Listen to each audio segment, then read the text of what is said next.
Pledging our loyalty, are we? I like that.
Pledging our loyalty, are we? I like that.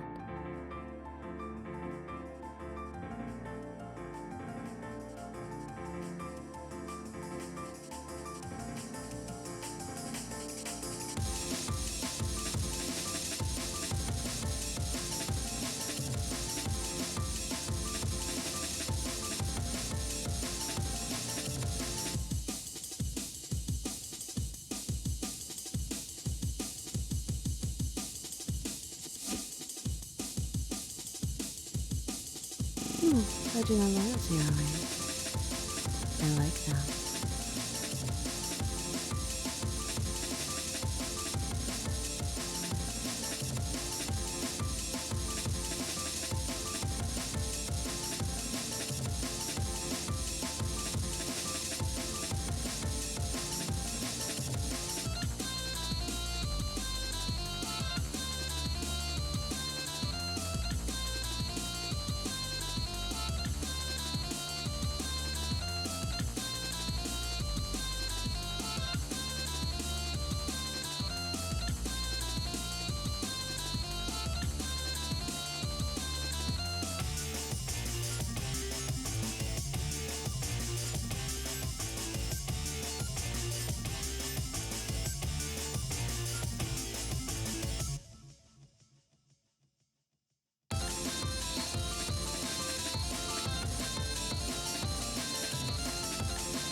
Pledging our loyalty, are we? I like that.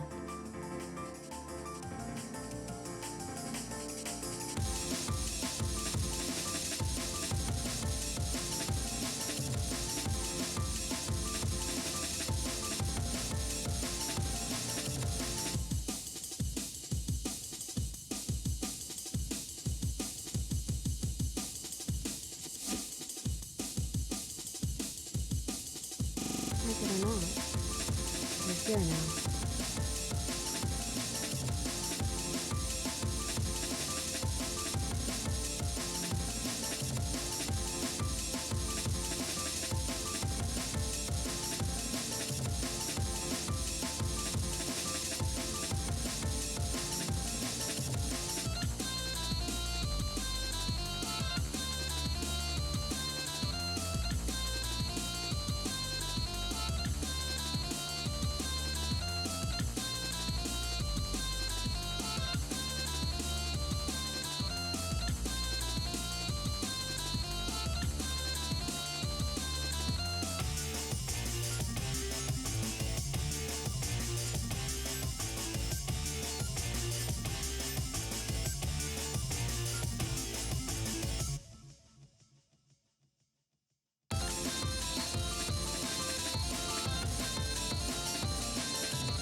What the fuck you're doing a hype train for while I'm not even here? Thank you. The fuck? Fuck, shit, wrong button. Keep doing wrong button. Thank you. Oh, you can see my coffin. God damn it. I like that. Thank you so much. Hi, how are you all? Sorry the starting screen. No, pledging our loyalty, are we? Thank you. I like that. Sorry the starting soon screen was so long. I'm a fucking idiot. Thank you. Hi, today we're going to be reading r/no-sleep stories for our subathon rewards. Let me see if anyone suggested any. If not, I'm just going to be looking up what the, no one did. I swear to God. Also, do you want to see something cool someone made for me? Do you want to see something really cool? Hold on. It's kind of like, it's a little hard to get it to stay on my character. Like my digital representation of myself. Pledging our loyalty, are we? Thank you. I like that. Best by all. Yeah, I thought about doing that. That's a good idea.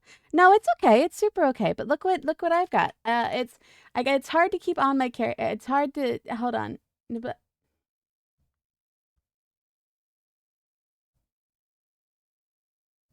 yeah, see the problem is like I just can't move. But if I keep perfectly still. Wait, let me see. Is there a place I can pin it to that like I guess this isn't that bad. Containment mask. Yeah, containment mask. I love it. Big shout outs to the person who made it. I really, really appreciate that. Thank you so much. What the fuck? Thank you. How dare you? Also, thank you. We're gonna be reading some No Sleep today. I hope you're excited for that. I sure am. Scariest. Oh wait, I have to do a Google. Scariest r/no sleep stories. It's gonna stop her from biting and yapping all at once. It is. What are some of the scariest stories you've ever read? Yeah.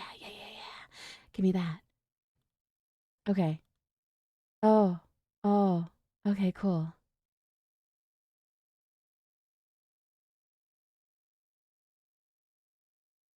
Okay, well, I've got two to start with.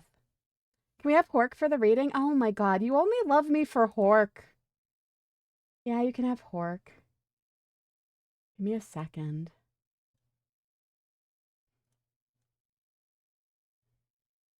Let me get the pat gif out so you can pat Hork. Let me flip him around. Transform, rotate horizontally. Only love me for Hork. Add image. Add existing. Hork pat. All right, let me set up the pet Hork to get that rolling, and then we'll be good. Let me see. That's not the right streamer bot. That is. We love you for the runny mascara. You know, that's fair. Hork is new to you? Oh, well, welcome back. This is Hork. He's half horse, half shark. I love him very much. He likes to get pats. He's a very good boy. There's been an update to StreamerBot. Whoopsie doodle. I hope it's a good one. I hope it doesn't fuck things up. I did not back up, so we will hope. He is constantly getting pat right now because I need to update the what's it called? What is it called? You know. You know the thing, right? You know what I'm talking about, right? Okay, yeah, cool, thanks. Duplicate subaction. Duplicate subaction. We'll make this Hork pat visible on just chatting and Hork pat hidden in just chatting. That theoretically should work. Does Hork like Flork? Hork loves Flork. Solid fan. Big 10 out of 10. I guess we could put up a little you know. I'm fucked. Hold on. We could put up current story. I'll change the font and shit. Don't worry. My wife has been peeking. It's gone from. This is a. I don't know. I didn't like. Oh, hold on. Select font. Let's make this size like 16. Oh! What if? Okay. Where do we want to put this?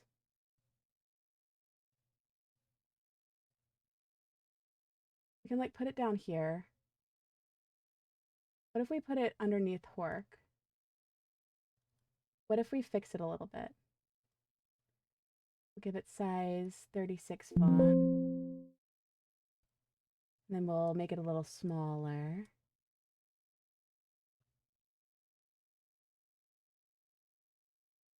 I just wanted it to not be as pixelated, you know? And I think I might have to change the color so that it doesn't, so that it sticks out maybe a little bit. Does that sound good? We'll do select color. This one.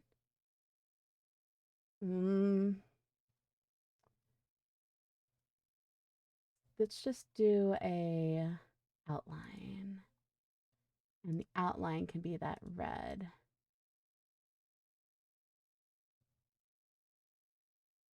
Yeah, what about that? Does that look good, captors? Are you happy with that? Can you make it cube shaped and over Hork so when we pat Hork, we also pat the current story? You know? I would say yes, but I feel like every time I post a story name, it would be very wonky, or else I would do it. Not trying to deny you anything. There we go. Yeah, there we go. All right, let's get some music up in here. We'll do a little bit of background music. Give me a second. Ah! I need to move that, huh? No Point Redemptions. Hat Pet gift. Let's there we go. You know, it's doing its best. Everything's doing its best. I don't want to get pats. I do want it to get pats. I do. Let's see. Ow! Come on. What did I ever do to you? All right. Singles and EPs. I know who I want. I know whose music I want to listen to for this. I'm just trying to see if there's a way to listen to like his entire discography. Discography. Blah, blah, blah, blah, blah. I did give you the option to throw something that is so incredibly true. All right, here we go. All right, but I want it to be. Is that good? Okay. My wife, oh, also as a heads up, I have not read any of these. I do not know the content of these. If there are content warnings, I will read them. If I read something that is objectionable, I will stop reading it. Cool. All right, let's dive in. My wife Lynn and I have been together for 6 years and married for 11 months. Our entire history together has been very normal, and never once have I noticed any weird behaviors or red flags. I can't stress enough how out of character this whole thing is for her. Lynn is very kind, intelligent, and thoughtful. She's always been the no-nonsense kind of person. Being childish or trying to scare me is not something she'd normally do. She doesn't even like watching horror movies. When we first started dating, she agreed to watch The Shining with me because she knew how much I loved horror. She was so scared that she didn't even make it through half of the movie before we had to turn it off. She isn't into anything creepy and has never been into pranks. It's, just not her cup of tea. And that's fine. But that's what was so strange about this. It's just unlike her. I should also add that she never had any mental health issues, and as far as I'm aware, it doesn't run in her family. I know some people are able to hide the problems, but in the 6 years we've been together, I think I'd have seen some sort of sign. 2 months ago, I was in the kitchen making some coffee before work. I was running a bit late that morning and knew I wouldn't be able to make it to Dunkin' Donuts for my usual morning fix. I took a sip of my coffee as I hurried down the hall to the front door, and happened to notice Lynn peeking at me from around the corner. I could only see her eyes, and a strand of her long dark hair hanging against the wall. The rest of her body was concealed behind the corner. I nearly spit out my coffee when I saw her. I did burn the shit out of my lips. "Geez, Lynn," I said, wiping a few drops of coffee from my pants. "You scared the shit out of me." She immediately popped out of view like a little kid that had been caught. I heard her scurry off towards the living room. By the time I got to the front door, she was out of sight. It was really weird, and just totally out of character for her, like I said, but I also found it kind of funny that she was being more playful and a little less serious. I shouted that I loved her and called her a weirdo.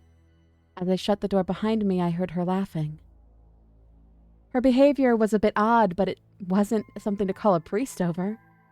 I forgot about it by lunch, and by the time I got home, well, she was her normal self. I didn't bring it up, and neither did she, and life went on. The next incident happened 3 days later. It was around 2 a.m. and I had woken up to get a drink. I was standing at the kitchen island, jug of orange juice in hand, when I felt a strong feeling that I was being watched. For whatever reason, I looked down at the floor and saw my wife's smiling face staring back. She was peeking at me from the other side of the island, staring up at me with wide, unblinking eyes and grinning. Grinning like the Cheshire Cat. I screamed. I'll admit it. Not out of irritation, but out of fear. For some reason, at that moment, I was scared. At the sound of my scream, Lynn scuttled backwards out of my view, her hands and feet smacking the tile floor as she hurried out of the kitchen on all fours. I didn't run after her, or even yell after her. I just stood there in frozen shock, wondering what fuck had possessed her to do that. It took me a little longer than I'd like to admit to go back upstairs, but I eventually did. When I got to our bedroom, Lynn was lying on her side, asleep, or at least pretending to be. I stood there for a while, watching her breathing to be sure she really was asleep. I had the feeling she might jump out at me the moment I got into bed, but she didn't. I climbed into bed and she didn't even move. Her breathing was soft and deep, and I was starting to wonder if I dreamt the whole thing. The next morning, I waited for her to come down for coffee, and after handing her a mug and kissing her cheek, I decided to ask her about it. "What was about that last night?" I asked, keeping my tone light so I didn't offend or embarrass her. She frowned over her cup of coffee, shaking her head like she had no clue what I was referring to. "You were peeking at me again. From over there," I said, pointing to the spot on the floor by the kitchen island. She followed my gaze, and when she looked back at me, she burst out laughing. She laughed so hard that I couldn't help but join her. "You creep me the fuck out sometimes, you know that?" I said. She giggled and set her cup on the counter and wrapped her arms around my neck. "You creep me out all the time. I guess we're even," she teased. We said our goodbyes and left for work. As I drove, I kept thinking about how creepy it had been seeing her grinning at me from behind the island like that. The sound her hands made on the floor as she crawled away. I told myself she was just trying to be silly, just trying to join me in my love of all things horror. It's not like I was afraid of her, but it still didn't sit right with me. I started seeing her peeking at me more and more. Sometimes she'd be peeking out from behind the couch or living room, or she'd managed to get inside her grandmother's old trunk that sits at the foot of our bed. I might not have even known she was there at all had the trunk's old hinges not given her away. "Thank you." She'd had the lid propped up just enough that only half of her face peeked through. She'd been grinning like an excited toddler. It was unnerving. I didn't even know what to say to her. All I could do was stare. When I finally found my voice, I asked her why on earth she was doing this. She didn't answer, but she had slowly closed the lid, shutting herself inside the trunk.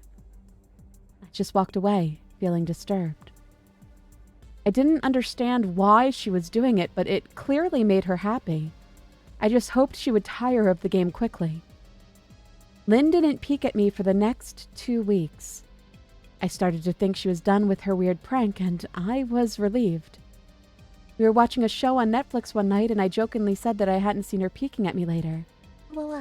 and that she must have given up on her spy game. She looked up at me with a small smile and said, "Oh, well, maybe I've just gotten better at it." I didn't say anything, but I wondered whether or not she was joking. For the next few days, I couldn't stop thinking about what she'd said. Was she still peeking at me when I wasn't looking and I just hadn't noticed? And if so, what the hell was she getting out of this? I started to feel paranoid, constantly checking whether she was from around the corner or behind the door. I was jumpy whenever I was home and she wasn't in full view of me. I felt stupid and a little crazy. But after a few weeks without another incident, I began to relax. I stopped checking behind furniture and walls and told myself it was just a bad memory. Then a few days ago, things got so much worse. Lynn left to go to a friend's, and I lounged on the couch and played a couple of games on my laptop. Around 9 p.m., I hopped in the shower, and as I was washing the soap from my hair, I felt that awful feeling that I was being watched.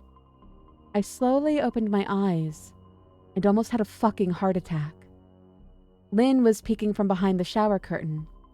Her entire head stretched into the shower, leaving just her body outside. Her long, dark hair hung against the curtain, the ends dripping with water. Her mouth hung open in a terrible grin, eyes wide and red, as if she hadn't blinked in a while. I screamed and jumped back against the wall. She didn't move, nor did her smile waver.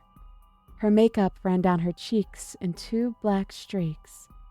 She looked giddy and completely deranged. I was fucking terrified. We stood like that for a few moments, neither of us saying a word. Finally, after what felt like forever, she slowly pulled her head back out of the shower, and I watched her blurry figure through the curtain as she moved backwards towards the bathroom door. A second later, the bathroom door slammed shut, hard enough to rattle the mirror. I screamed again and jumped out of the shower to lock the door. I stayed inside the bathroom for over an hour. Maybe I overreacted to some of you, but joke or not, I wasn't going to put up with this crazy shit anymore. That's what I kept telling myself as I paced my bathroom, stopping to listen at the door every few moments. Thank you for the follow. She's just like me. Shut up. As I was reading that, I was like, oh shit, she's just me. Suddenly, I heard a muffled sound, and I pressed I suddenly can't talk, and pressed my ear against the bathroom door, straining to listen. I couldn't hear anything, but I envisioned Lynn standing on the other side of the door, giggling at her joke. I felt a surge of anger. I was beyond pissed at being made to feel scared in my own home and made to hide in the bathroom for an hour, all for what? Some joke? If it was a joke, it was an awful one. What the fuck, Lynn? I snapped. This shit is getting really fucking annoying. I waited for her to apologize, or to call me a jerk. But instead, I heard a faint moan. So quiet, I wondered if I heard it at all. And then, complete silence. Lynn? I called out, not even able to hide the shakiness in my voice. I got no response, just my own heavy breathing. I swear to God, just fucking stop it, I yelled, pounding my fist on the door. I waited for her to cuss me out, something I would expect from me talking to her like that. I never once screamed at her before. But there was nothing, just the occasional drip from the shower head. Drip, drip, drip. Bitch. I won't deny that I was scared, too afraid to open the damn door and face my own wife. I waited another 30 minutes or so, which feels like a fucking lifetime when you're scared. Finally, I decided I wasn't going to spend the next night hiding in my bathroom, so I got down on my knees and peered under the door. I almost expected to see her face peeking back at me, but thankfully I didn't. I could see straight down the hallway to the top of the stairs, but no Lynn. I don't know if I should be happy about that or not. I looked for a few minutes, waiting to see her head pop up over the top step, but it never came. Thank you! I would love to do that. I don't even know how to get into that. It would be really fun. I'm really bad at editing audio, though, is the problem. I stood up, my hand hovering over the door and mentally prepared to open it. I slowly turned the lock with shaky fingers and was about to yank it open when I heard a sound that still makes me feel nauseous when I think about it. A moan. louder than before, but this time I was able to just tell where it was coming from. I turned my head to the closet door as if slow motion, and locked eyes with my wife, who was peeking out at me from the slight gap. I wonder, as a GPS, what do you mean you didn't follow the route? In 500 feet, turn right. In 300 feet, turn right. In 100 feet, turn Welcome right. to the asylum. Turn right. Turn right. Her eyes were still wide as ever, and her mouth was hanging open, the most grotesque, gaping smile I'd ever seen. I didn't even scream. I was too scared for even that. Her hands were clasped to her chest, body trembling with sheer delight, as if she could barely contain her excitement. A short, raspy moan bubbled up from her throat, deep and raw, sending a shiver through my entire body. Somehow I found the ability to pull the bathroom door open and ran as fast as I could, all the way down the steps, snagging my keys and phone from the table in the living room before running outside to my car. I could hear her shrill laughter behind me, but I didn't hear her getting closer. I didn't bother shutting the front door. I drove away from the house faster than I legally should have, shivering the entire time, either from fear or the cold. Maybe a little of both. I hadn't grabbed a coat or even a pair of shoes. I was still in my boxers, and my hair was still damp. I drove straight to my brother Chris's house about 40 minutes away, ignoring any and every call and text I got. I didn't check my phone until I was safely parked in my brother's driveway. Lynn had called 4 times and sent a flurry of texts, all wondering where I had gone and why I left like that. I threw my phone at the dash in a rage, furious at her nonchalant attitude. My brother and his wife were surprised to see me, especially dressed in just a pair of boxers, but told me to stay as long as I needed. Chris lent me some clothes and asked me what happened. I told him Lynn and I had a fight, but didn't get into the details. I didn't want him to think I was overreacting, leaving my wife over a prank, even if it was a strange one. I mean, hadn't I encouraged her for years to lighten up instead of being so serious all the time? I had wanted her to relax and loosen up, but this was definitely not what I had in mind. I tried to sleep on their sofa, but my brain wouldn't let me sleep. Every time I closed my eyes, I saw Lynn's face staring at me from inside the closet. Knowing she'd be in there with me the entire time made my skin crawl. She'd never left the fucking bathroom at all. Instead, she slipped inside the closet and slammed the bathroom door shut to fool me. The mere thought of going back home gave me anxiety. I tossed and turned, unable to sleep. Chris ended up giving me a sleeping pill, so I was able to get a little rest. My sleep was filled with terrible dreams. All of Lynn's smiling face. I woke up just as the sun started to rise. My sore body ached from the sofa, and I felt drained. I knew I'd have to call Lynn at some point, but I didn't know what to say to her. I wouldn't be going home unless she gave me her word she'd never do any more creepy shit. I just wanted my wife back. Her normal, serious self never looked so good to me. I was contemplating calling her and telling her that, when that familiar feeling came over me. I was being watched.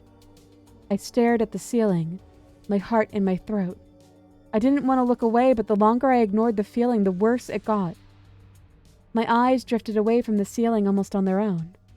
Her face was pressed up against the window beside the couch, staring down at me with that same gaping smile. Drool dribbled down her lips, leaving 2 long streaks down the glass.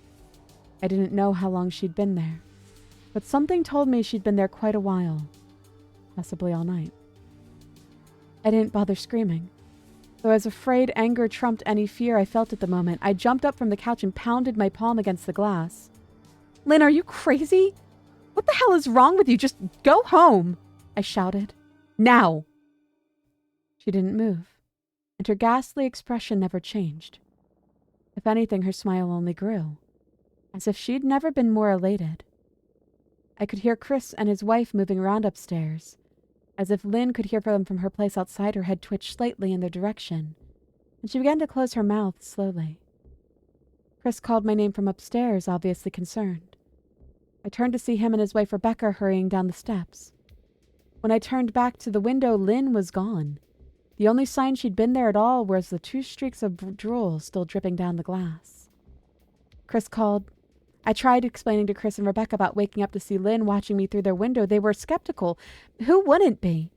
Chris and I went outside to spot the front of the window, but there were no footprints in the dirt, just a slight indent. Animal, probably. Chris guessed, and I didn't argue. He and Rebecca assumed I dreamt the entire episode, but they didn't understand, and I was too tired to explain it to them. I called out of work that day and turned my cell off. I didn't want to face Lynn. Just talking to her was too much for me at that point. I really started to believe something was irreversibly wrong with her. Welcome to the asylum. Thank you for the follow. Captain. That no matter what promises she made, we'd never be the same again. The thought saddened me to my core. I cried most of the morning.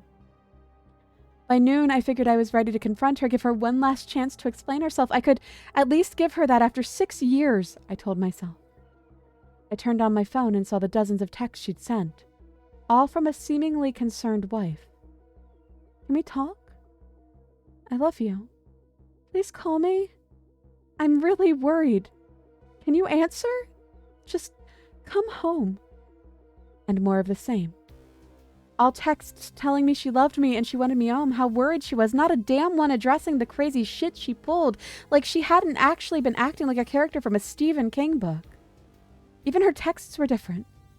She normally texted novels just to tell me to pick up a loaf of bread. You'd think she had more to say to me after her bizarre shenanigans. I know it probably seems childish to some of you who are miles away from the situation. But if you saw the way Lynn had looked at me, how she scampered away on all fours like some wild animal, grinning at me from inside the closet like a lunatic, then I think you'd find my reaction was warranted. I ended up staying with Chris and Rebecca for another night. I didn't wake up yesterday until afternoon. And thankfully, I didn't see Lynn's face watching me through the window. I don't want to pry because it's not my place, but is this fight something that can be mended? Rebecca asked. He had made us both a sandwich for lunch, and I knew she wanted to breach the subject without seeming to be nosy. I don't know. She's like a different person, I said, choosing my words carefully. I still wasn't ready for her or Chris to know the full extent of the batshit craziness I had been dealing with. People change, Ben, but she's still the same woman you married. Maybe you both just need to talk through your issues. Whatever's going on, I'm sure it can be fixed, she said. Ever the peacemaker. I think it's beyond that now. I don't think talking would help. I just don't trust her, I said. The words stung in my heart. I missed and loved my wife, but how could I live with someone like that? Living in constant fear didn't sound too appealing. Lynn loves you too. She has to be absolutely crushed, she said. I don't know about that, I said. Well, she certainly seemed like it to me. I've never seen her just so upset. Very much unlike the Lynn I know, Rebecca said, shaking her head sadly. It took a full minute for her words to really sink in, and when they did, I felt dread worming its way through my skin. Wait, what do you mean? You saw her? You saw Lynn? I asked, my mouth suddenly dry. Rebecca nodded casually as if the fact wasn't nightmare fuel. Maybe for her, it wasn't. Yeah, she stopped by this morning just after Chris left for work, she said, cleaning the plates from the table. I didn't see her car, though. Maybe she took an Uber or something. Beck, what did she say? Did she come inside? I asked, sweat starting to break out on my forehead. I began looking around, examining corners as though a predator lurked behind them.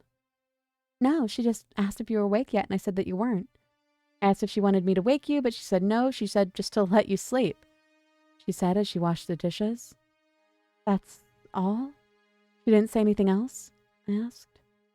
No, she looked awful, though, like she hadn't slept in days. I think you should call her. I got up from the table and thanked Rebecca for lunch. I felt a little better at the knowledge that at least she hadn't come inside. Still, I needed to double-check that the doors were locked. I sat for a while trying to figure out what to do next. I didn't want to go home, but I felt that I owed it to Lynn to help her if I could. Hadn't I sworn an oath to love and honor her through sickness and health? And clearly she was very sick. Hi, Andy. If she was sick, which I truly believed she was, I had to try and get her the help that she needed. But I didn't even know where to start. I didn't want to call the police, and besides, what the hell was I going to tell them? That my wife was peeking at me? That she was being creepy? As bizarre as she'd been, she still hadn't committed any crime. Not yet, anyway. The priest... The police probably would have said that I was overreacting. But this wasn't some prank. It felt wrong, dangerous even, like something sinister lurked beneath her smile. I knew as her husband I was well within my rights to have her committed, but what if she simply acted normal in their presence? She'd obviously been able to fool Rebecca into thinking she was just a concerned wife. As long as the doctors didn't find her a danger to herself or others, they'd have no choice but to release her after 72 hours. I felt lost and overwhelmed. So I did what any husband in my position would do. I called her mother. I didn't want to. Believe me. Her mother, Marianne, and I were never on the best of terms. We'd never fought or anything like that. She just wasn't a very warm person and wasn't really easy to get along with. She hardly ever smiled, and when she did, only her lips would move into a thin-lipped smile, leaving her eyes as blank as before. She gave off this aura that felt like she was permanently on the offensive. I'd only met her twice, and both times were for such short visits. I got the impression she didn't approve of me for her daughter. Lynn always ushered us out quickly as she didn't want me to feel uncomfortable, which I was grateful for. Being in her mother's company felt almost unbearable, like walking on glass. I was glad when we moved 3 states away, so we didn't have to see her often. I was happy to avoid that woman, but I needed her help. I really didn't want to talk to her at all, but I had to talk to someone, and someone who knew Lynn better than I did. So I grit my teeth and did what I have to do. Yes? She answered, already sounding irritated. Marianne, it's me, Ben. Do you have a minute to talk? I asked. I could hear her cluck her tongue in irritation. I'm in the middle of writing some checks, but if you insist, I suppose I could spare a minute. What is it that you want to discuss, Benjamin? She said, coolly. It's about Lynn. She's been acting strangely, and I was wondering if you had any idea whether there's something... I was quickly interrupted. It's a bit difficult to follow your rambling, Benjamin. What is it that you want from me? She asked. I could almost see her standing there in her thin sweater and slacks, tapping her fingernails impatiently on the table. I wanted to know if you ever noticed any odd behavior or any health issues, I asked. There was a long, uncomfortable pause that I couldn't tell if it was because she was just thinking or something else. Finally, after a few seconds, she spoke. Well, I'm not sure if this is one of your jokes, Benjamin, but if so, I don't find the humor in it. Now, I do have business to attend to, as I've said, so if you don't mind, she said, but I cut her off before she could get rid of me. Marianne, it's not a joke. I'm concerned about Lynn's health. Her behavior's been erratic lately. I'm worried about her, and I figured, as her mother, you would be as well, I said, my frustration evident in my voice. If you're truly concerned, then I suggest you get a health professional involved. I don't know what you expect of me, she snapped. I could tell she was seconds away from hanging up, and for some reason I was desperate not to let her. I had the feeling that she knew a lot more than she was letting on. Please, if not for me, do it for Lynn, I tried. I heard a faint, shaky intake of breath, as if she were trying to hold her steely persona together, but failing. Marianne, what's wrong? I started. Benjamin, I don't know what to tell you. My only advice would be to seek professional help. Do not call here again. Goodbye. I tried to call out to her, but she'd hung up. I tried to wrap my head around what happened. Why was she refusing to help me? Even if she didn't like me, why wouldn't she want to help her own daughter? I couldn't understand that.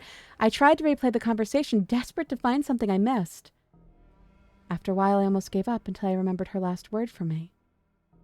Seek professional help. She'd said those words with a bit of urgency.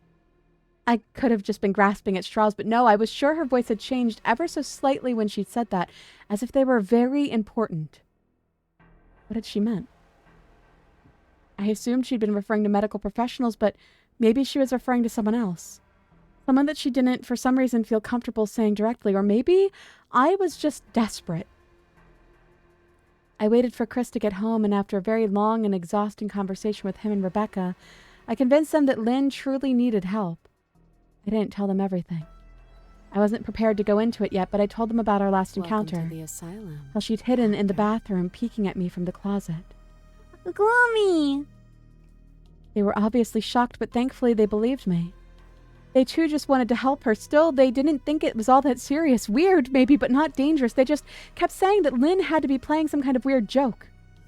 Maybe for YouTube? Rebecca offered, if only half-heartedly. Chris didn't think we should involve the police just yet. He offered instead to go with me, and I readily accepted. He reasoned that calmly talking to her, trying to coax her into going willingly, was the best recourse. I agreed to do it his way. At least I wouldn't be going into that house alone. We drove over this morning just after breakfast. There was no way I was going at night. When we pulled into the driveway, my stomach began doing somersaults. Her car wasn't there, but I still didn't let my guard down. The front door was ajar, and for a split second, I thought we'd see her eyes staring through the gap. I was shaking and starting to sweat. Chris, however, was fine. He waited for me to open the door, his hands in his pockets like he was going on a fucking stroll through the park. I envied his ignorance. I pushed the door open and was immediately hit with the stench of rot.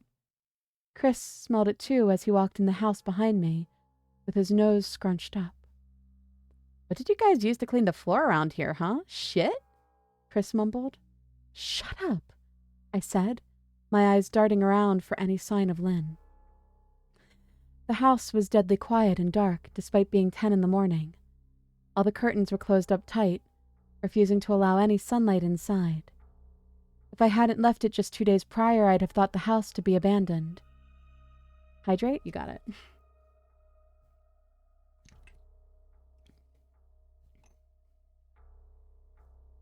We moved through each room, carefully checking any place that she might hide, occasionally calling her name. Why the fuck are you looking under the couch? Chris asked eventually. Aren't we looking for your wife? He was looking at me like I was a moron. Let's just go upstairs, I whispered. He shook his head but followed me up the stairs to check the bathroom and spare bedroom. On my way up, my shoes crunched over pieces of glass that looked to be littered over a few of the steps. I noticed that one of Lynn and my wedding portraits that hung on the wall had been smashed. The frame hung crookedly, all of the glass removed. I stared at the picture, a lump forming in my throat. We had taken the photo just after leaving the church, after saying our vows. She looked so beautiful in her white gown. I looked at Lynn's beautiful face. I never dreamed her face would be a source of terror for me. We climbed the rest of the steps and checked the spare bedroom, but it looked completely untouched. I was hesitant to go into the bathroom, my fear from that night coming back to me all at once. Chris offered to go in by himself after he noticed, but I couldn't let him do that, so I walked in together, checking the closet, the shower. The bathroom looked as if it hadn't been touched since the night I left. I don't think she's here, Ben. Why don't you pack some clothes and we'll try coming back tomorrow or something, Chris said.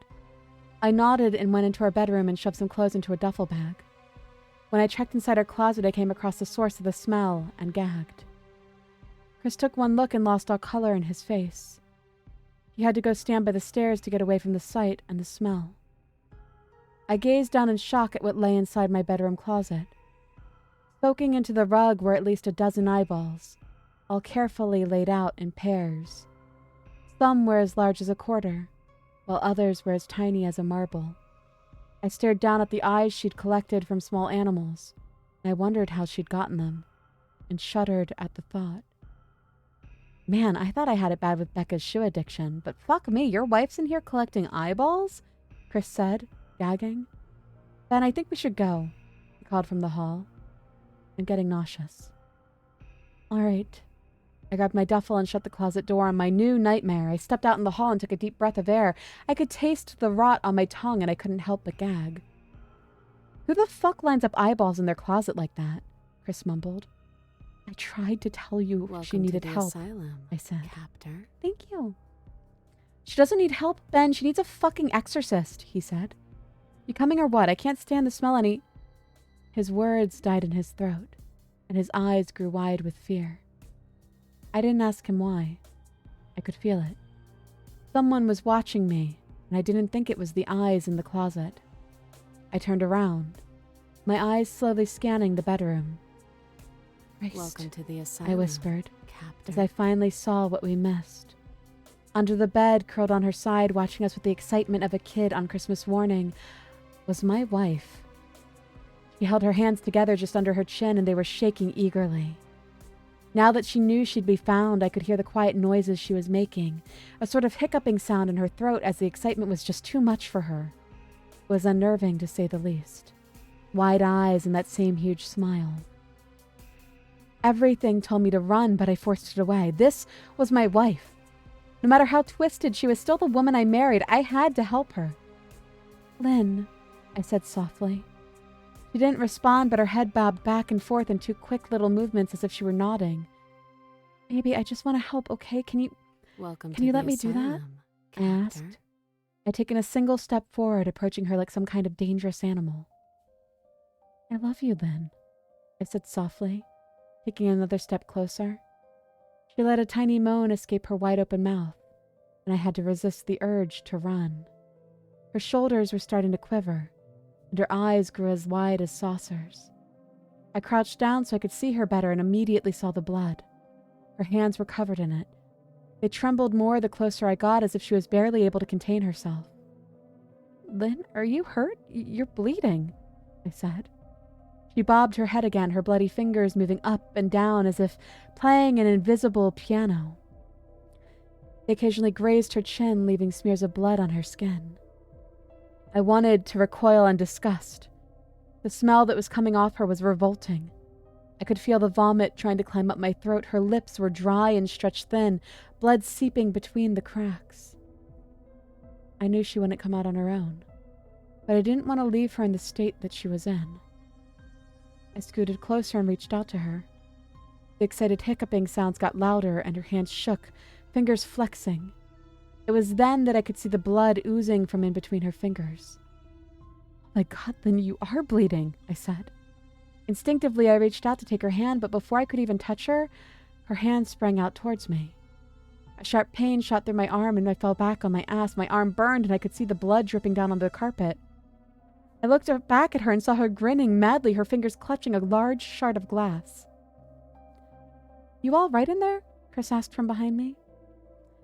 I turned my head softly and nodded at him, cradling my arm to my chest. When I turned back to face Lynn, I saw her focus had shifted. She wasn't looking at me anymore, and she wasn't smiling either. She was staring past me, her eyes glaring at Chris the way a hungry lion might stare at an antelope. Her mouth was still hanging open, but it was twisted into a snarl. I got to my feet and began walking backwards down the hall, afraid to take my eyes off her. Are you bleeding? Chris asked. The moment the words left his mouth, Lynn started fast scooting out from under the bed, the glass shard still in her fist. Chris, run, go, I yelled. He must have been too afraid to move because a second later I felt my back bump into him. He was standing at the top of the stairs, staring at the horror that was my wife. Lynn had crawled completely out from under the bed and stood in the bedroom doorway, her face twisted in rage. Her whole body was visibly tense. Blood ran down her fingers and onto the floor. Jesus, Lynn, Chris said, you, playing hide and seek? I reached back and pushed him towards the steps. Move your ass, Chris, I said as quietly and firmly as I could. Lynn bobbed her head in fast, sharp motions and began to grin, stretching her mouth open wider and wider so that her chin seemed to touch her chest. I heard Chris mutter a prayer, and then he was running down the stairs. I stood at the top, stuck between the love for a woman who clearly needed help and self-preservation. I only want to help, I said, choking back tears. Her eyes focused on me once again as she slowly lifted the glass, holding it out in front of her. And then she started sprinting towards me, grinning with utter excitement. Thankfully, my body took over and I flew down the stairs, skipping 2, 3 at a time. I made it to the front door before I felt her leap onto my back, wrapping her arms around my neck, her open mouth next to my ear so that I could hear those terrible hiccuping sounds up close. I shook her off me, knocking her to the floor. I felt a searing pain in my back as she went, but I tore open the front door and bolted to my car. Chris was standing in the front yard talking on the phone with the police. I didn't say a word. I just ran to my car and jumped in. Chris took the hint and followed me, still on the line with 911. I watched the rearview mirror. Sure, I'd see her there running after us, but I never did. I went straight to the ER and I got 11 stitches in my arm and 3 on my back. The police asked a lot of questions and went back to the house to do a search, but of course, Lynn wasn't there. They advised me to stay with a friend or relative for a while and to file a restraining order as soon as I could. But none of those things were matter. Somehow I just knew. I dropped Chris off at home and went to a motel an hour away. I wanted to put as much distance between me and Lynn as I could. That's where I've been for the last 4 hours. I thought maybe the police would find her. Maybe they'd get her the help she desperately needs. But now, I don't think so. Because 40 minutes ago, I got a text from an unknown number. Just 3 words. I found you. And a picture attached. The picture was dark and grainy, but I instantly knew it was. There was no mistaking my wife's eye. I started typing this out immediately after. I don't know what to do. I'm alone and scared, and I can't help but to feel that I'm being watched. Yeah, it was longer than I thought it would be. Let me see how long that was. I liked that one. Oh, it's a series? No way. Hold on. No way. There's a part 2? Is there a fucking part 2? Hey, is there a fucking part 2? Hold on, let me see.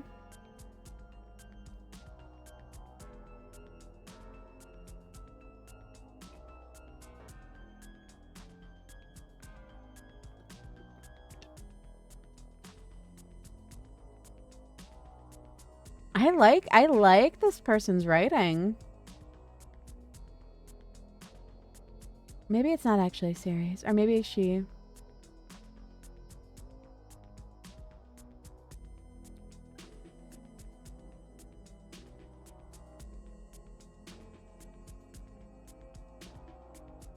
Thank you! Hold on 1 second.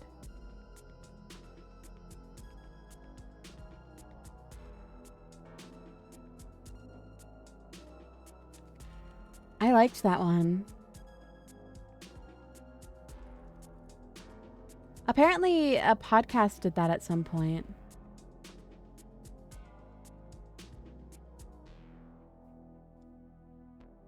Podcast called Disturbed. I have, like, literally no idea how to view my messages on Twitter. Like, I know how to view them, but I don't know how to search them.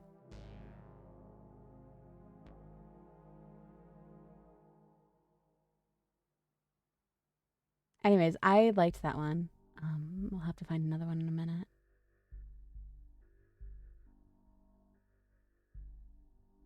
Oh, man.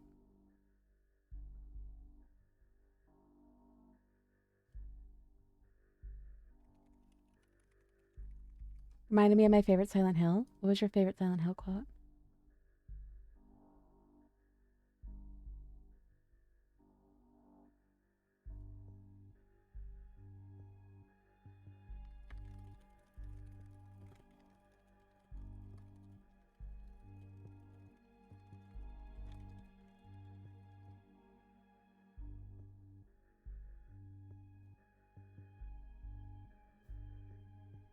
Ah.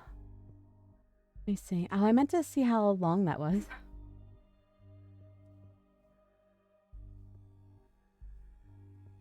Word counter.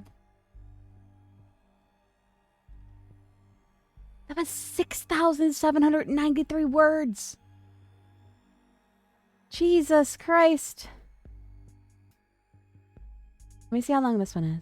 Oh, this one's short. All right, we'll do this one next. Pledging our loyalty, Thank you.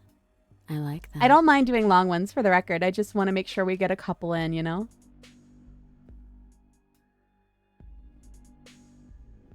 Welcome to the That is a lot of words. Captor. For the record, I've done narrations before, and usually I think that like 3,000 to 4,000 is a long time to be narrating, so... Still less than the longest joke. I, dead ass, halfway through was like, better Nate than Lever.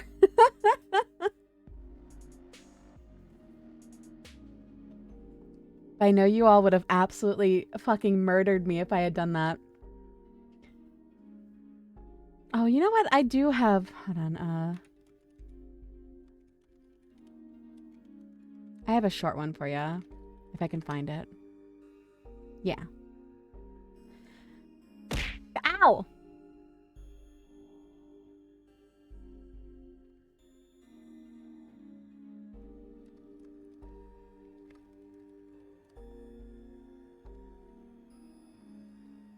Cotard syndrome. The day after I committed suicide, I met my true love. He couldn't see me, of course, but I fell madly in love with the way he walked, the way he would gently touch other people and things around him, almost with a true appreciation of life. He had what I wished I had in life. So I moved in with him. I watch over him while he sleeps. I can't touch him, of course, and he doesn't know I'm here, but sometimes I leave little presents for him. A chocolate here and there. And make sure that he knows that there's someone out there that truly cares for him. My love for him is so strong that he can even feel it at times. He called out yesterday asking if someone was there. It warmed my heart so much. I know that when one day he joins me in death, we can truly be together, and he'll see me, watch me straight in my teared-up eyes, and tell me that he loves me too. It all got so difficult today. He must have called someone. I suppose they must be exorcists or psychics. They're all dressed in blue, and they're trying to take me away from him. With force, they dragged me out of his home, our home, and brought me to a white room and asked me questions. I assume that this is the afterlife I would have gone to had I not chosen to stay on with the living. Everyone is dressed in white. They keep telling me lies. They keep telling me that I'm not dead. They keep telling me that squatting in a blind man's house is illegal. They keep telling me that I'm crazy. But I know it's not true. I'm making my way back to the world of the living now. I had to hurt one of the angels dressed in white to steal his key card. I'm going to my true love. And today, he'll be joining me in death. You're supposed to be breeding no sleep, not what you did last week. Wait, what? What? Oh, I see what you're saying.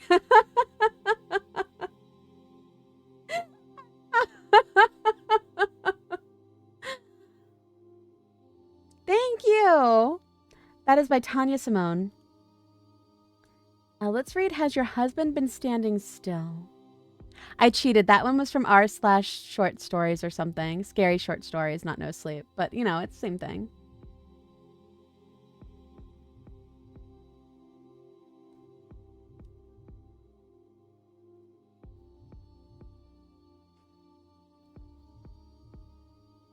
Let me see where we are with music.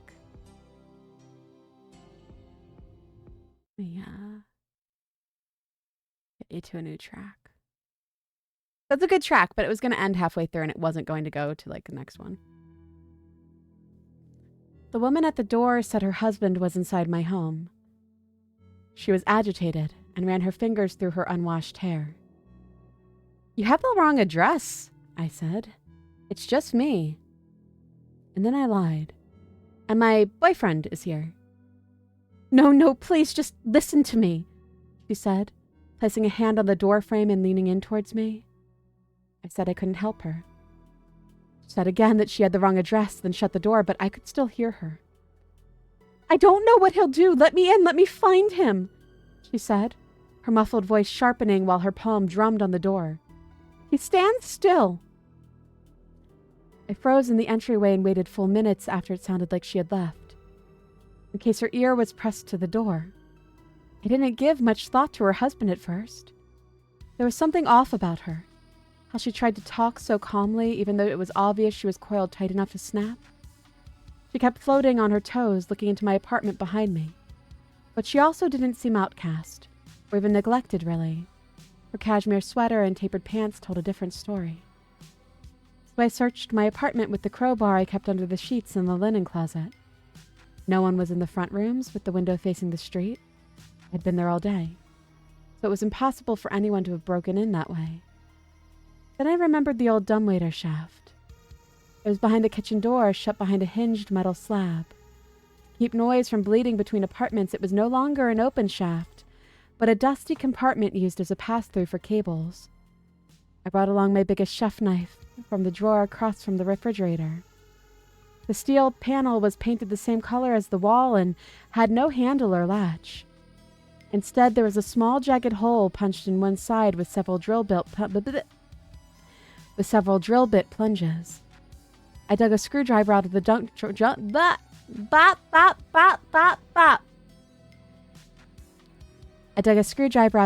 drawer and tried to pry it open with a single jerk, so I could step back and hold out the blade in my other hand.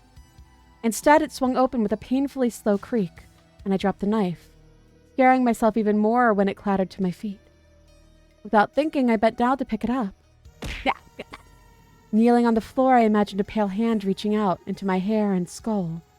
But when I stood up and looked inside, there was nothing there. Just the dark. It was empty. When I left the kitchen and crossed by the front door again, I saw that the woman had shoved a piece of paper in my door, like a takeout menu. It was a torn envelope, like something pulled crumpled from the trash and had written on the words, "Listen, please." Then I heard her whisper from low down on the door, even below where I had kneeled to pull that scrap of paper. The first time my husband was around the corner from our French doors, in the hollow where my desk meets the printer cabinet. He must have been there all morning. He was standing straight up, like a sunflower. Sunflower? But I didn't see him until I got up from the desk and bumped my ankle. When I looked up suddenly, he was there, staring at nothing. The second time, he was behind an all-glass display case in our entryway, hinged between a pane and the wall just inside the front door. The whispering stopped, and I realized I was barely breathing. I was still kneeling. I was still kneeling, and my knees were beginning to get sore. "Are you still there?" the whispered voice asked. I didn't answer. "He's gotten really skinny. He goes through tubes of high SPF sunscreen whenever he's called out to a site. Now he's white as an electric socket. He can suppress his presence and take away your intuitive sense that another person is nearby. He's practicing. He's getting better. He knows where your eyes land, and the spaces they slide over." "Go away!" I screamed before retreating to the farthest corner of my apartment, away from the front door. It took me a while to calm down with some TV and all the lights on. I didn't pay attention to the show, but told myself that the woman at the door had a illness and a persecution complex, and she wanted to pull me into her delusion. I crept to the window and peered into the park across the street from my house. It was small and mostly mown, with a picnic pavilion and a swing set. But right across from me was a shock of forest, rising up, curling and unwanted. The sun was still up, but low enough for this thicket to be dark in its own shadows. I looked for her there, expecting I don't know what, 2 red eyes. I didn't see her and opened the blinds fully. Is the Hork one not working? I'm sorry. I don't know how to fix it. Give me a second. It's because I'm fucking stupid. Hold on. It should be fixed now. A few families were playing volleyball down at the furthest end of the park, but it was otherwise empty. Then I caught the blue light of an e-cig. It was her, seated in a shaded... It did not work again? I'm sorry. It should work. Just chatting. Just chatting. Oh, hold on. Just chatting. Source. Oh, I'm fucking stupid again. Give me a second.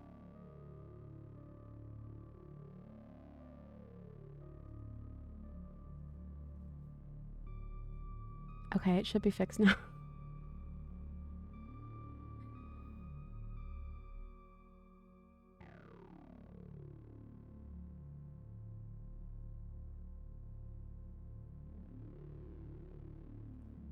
A few families were playing volleyball down at the furthest end of the park, but otherwise it was empty.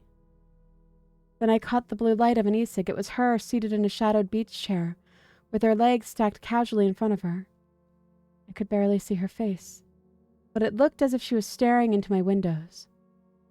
I debated whether to go out to confront her, but when I turned around, I saw her husband. I didn't scream. My throat snapped shut on my breath.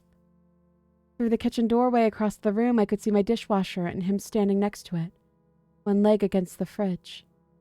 He wasn't standing straight, but bent forward at a right angle, his back aligned with the marble countertop. One arm was held pinned against his thigh, the other down, then the wrist up, with fingers out at odd angles. His face pointed forward, aligned atop his body like a bullet on a shell casing, with his eyes aimed to one side of me and far away. He wore an expression of rapture on a pale face. His lips were glistening red. He didn't move or react and showed no signs of being detected. But I still expected those eyes to swivel and land on me. Didn't feel I could move or look away until it did.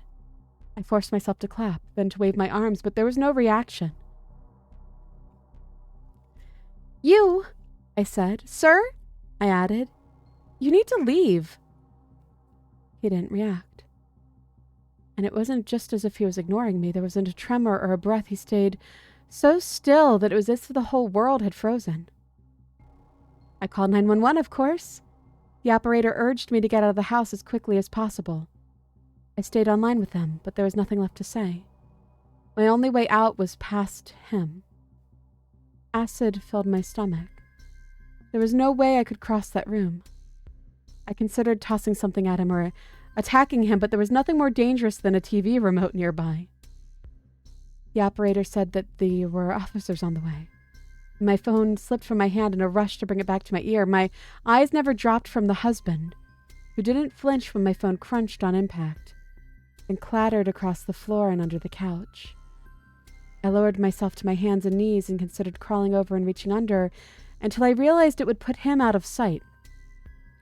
It was better to escape. Maybe I could crawl by him without touching him and he'll stay frozen.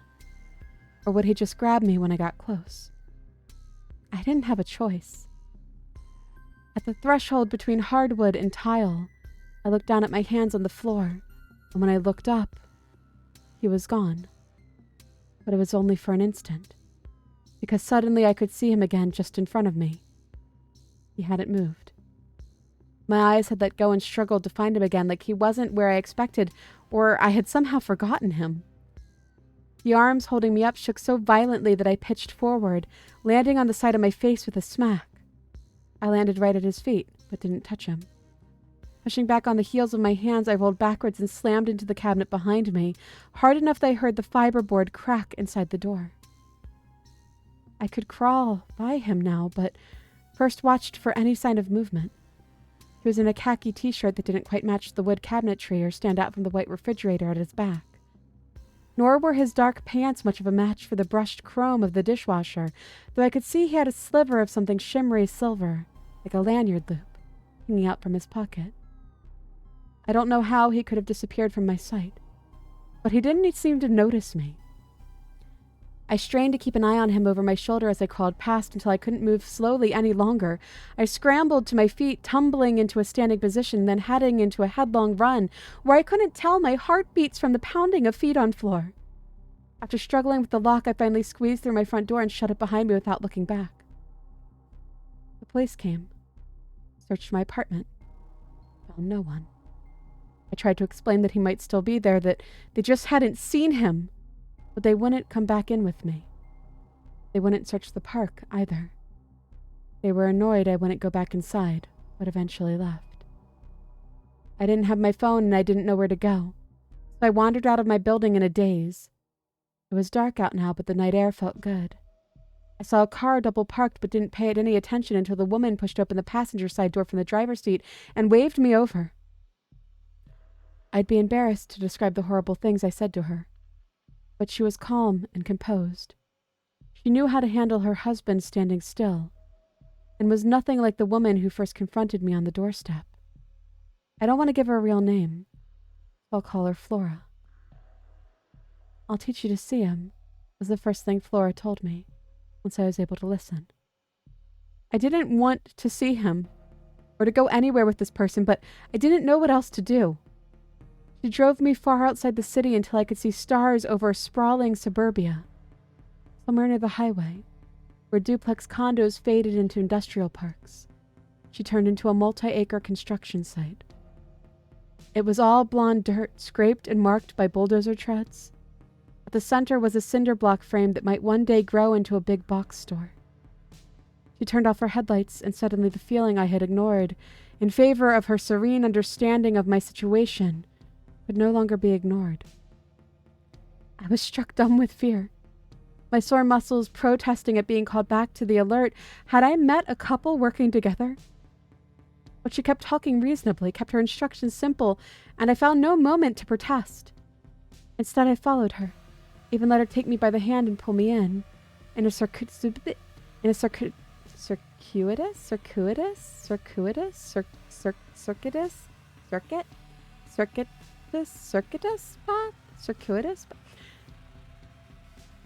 a path onto the center of the standing block. She laid out a picnic blanket and urged me to lay on my back next to her with a friendly pat. Inside, I was screaming. We're in the middle of one of the dimmer meteor showers that doesn't get headlines, she said. But we can see one every few minutes if we know how to look. Men who stand still, he told me, can't be searched out like a bird among branches or a face in the crowd. That is a search for specificity. That is a search for specificity. Even if you could live in a state of constant scrutiny where every pixel of reality is examined, you would not often find these unmoving men. They slip into your scotoma and escape your attention, because they are no longer objects to be focused. There was one, she said, pointing to a part of the sky. Didn't you see that one? I hadn't. Because you are darting around looking for shooting stars, she said, instead of looking at the surface of reality. Her husband had receded into the sky of our day-to-day existence, she said. When standing still, he wasn't an object to be found in space, but had shut every part of himself down to become permanent. She taught me to make my eyes flat and to search without an idea of what I wanted to see. To see them, you can no longer want anything from the sky, she said. You have to deaden yourself to know what surrounds you. I laughed when I saw the first shooting star and forgot about my terrible day. Then there was another and another. Now please, don't be afraid, she said, sitting up and placing her hand on my goosebumped forearm. I looked around with my meteor eyes. There were men standing in strange shapes, pressed against the cinder blocks, and standing in the mud at bent angles, and even across the street, holding themselves straight. I see them everywhere now, she whispered. There are so many of them, standing still. I'd piss myself. I'd fucking piss myself, captors. I would fucking pee-pee. I would pee-pee my fucking pants. I would pee-pee my goddamn pants, captors. I would pee-pee my fucking goddamn pants. I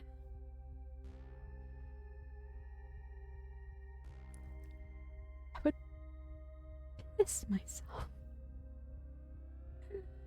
Oh, gosh.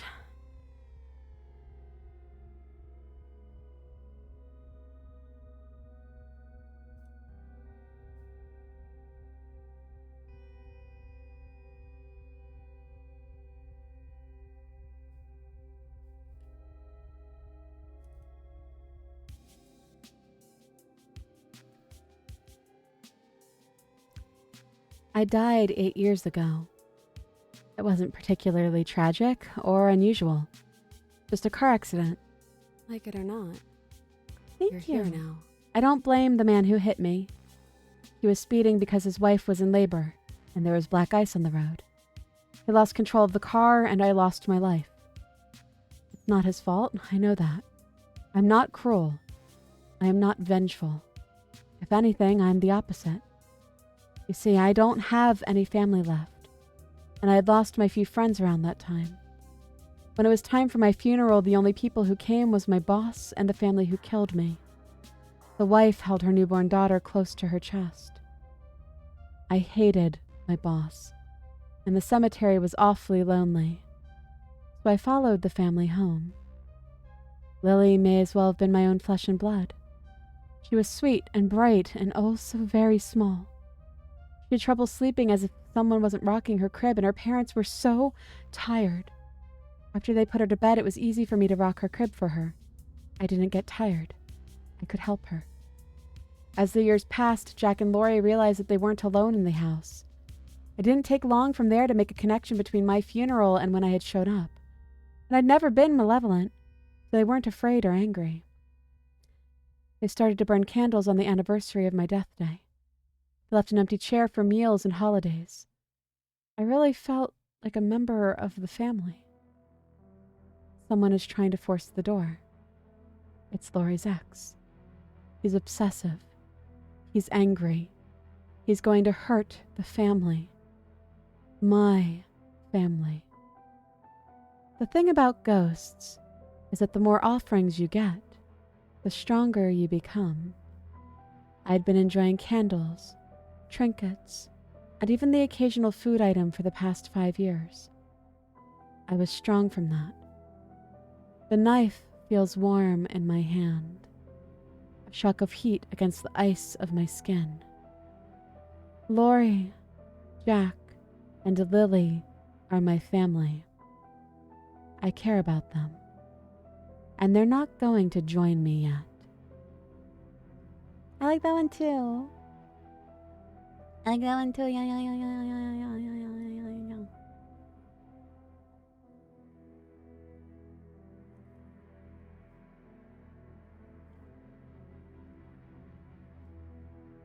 I know when my husband is cheating on me. It's funny. Something like 60% of marriages end in infidelity, but you never think it'll be yours. There's so many articles on it too. How to tell, what signs to watch for. Is he spending too much time at the office or just working hard? Crappy episodes on daytime TV, some silly girl sobbing as it's all revealed. These articles, shows, dramas, they're for weaker women. I knew the moment my husband didn't love me anymore. Oh, it'll start small. He'll smile more for no reason. He'll laugh at the little things she says or does, things that he would have never in a million years found funny if you said them. And it'll only get worse. His face will light up like a sun when he sees her. And he will see her. You can't stop it. She's everywhere in his life. Invasive, like a cancer or a leech, sucking all of his attention and love away from you. And then, even worse, his friends, your friends, will notice. They'll tell you they've never seen him before like this, how happy he is. It's enough to make you sick. And finally, he'll tell you. Tell you he's never felt love like this before. That he doesn't know how he lived without her.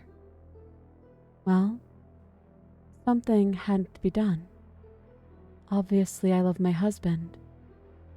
I'm not having some little temptress steal him away from me. What kind of woman would I be then? No. So I took matters into my own hands. Thank God she's still so little. I don't think I could have drowned her that easily if she could walk yet. Holy shit, I didn't expect that to turn into it was a daughter situation. I was not expecting that. I wasn't fucking ready for that. I was not mentally prepared for that. Holy fuck. Oh my God. Huh. That was not, that wasn't what I expected at all.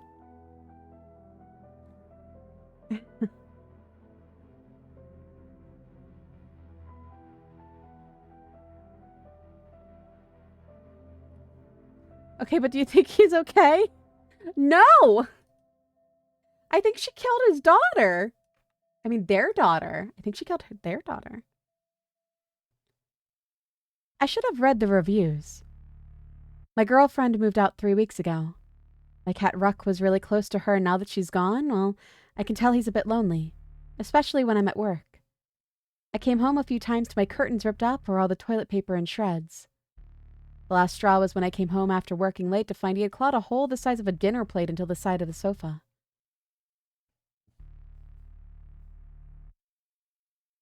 She was jealous of his daughter. She didn't think he was cheating. She was just jealous of the attention and how happy he was. I decided I had to do something. I tried different toys, catnip, but nothing worked. One night while browsing Amazon, I saw a pet camera. It's a tiny camera that records your pet on a live feed so you can monitor their behavior while you're away. It even has an audio function so you could talk to them. It sounded silly, but hey, I love my furry dude, so I bought it. I got overnight shipping and installed it immediately. I decided to set it up in my bedroom as that's where Ruck dwelled most. The first day at work, I think I checked the camera 30 times. When I spoke into the microphone, Ruck seemed to be happier, and I noticed there was no destruction around the house either. By day 4, I figured I'd solved the problem with Ruck. And that leads me to right now. About 30 minutes ago, I climbed in bed with Ruck, ready to close my eyes, when my phone buzzed. A notification from the pet cam. I almost ignored it. Sure, I'd just triggered the thing, but I opened it anyway. What I saw made my grip tighten on my phone. Instead of a video of myself in bed, I saw a man, tall, gangly, with pale skin and large eyes. He was moving into my room with exaggerated steps, like a sneaking cartoon character. He got right up to the lens, so close I could almost smell his rotten breath, and he smiled. I immediately paused the video, terrified. I looked at the spot where the man should have been standing, but there was no one there. I went onto Amazon and found the pet cam and read the reviews, hoping for some weird glitch. It had to be a joke, right? The first dozen reviews were pretty standard, but it was the last one that caused myself to bolt upright. The customer complained that the camera was on a time delay, sometimes as much as 15 minutes. I went back to the video and pressed play with my shaky fingers. I watched in horror as the man slithered under my bed, giving the camera a wink before disappearing in the darkness. Then I saw myself enter the room and climb in bed before the video ended. Now I'm sitting in my bed, knowing he's under it. I could call the police, but I doubt I have time. So please, do yourself a favor and read the reviews. I like that one too.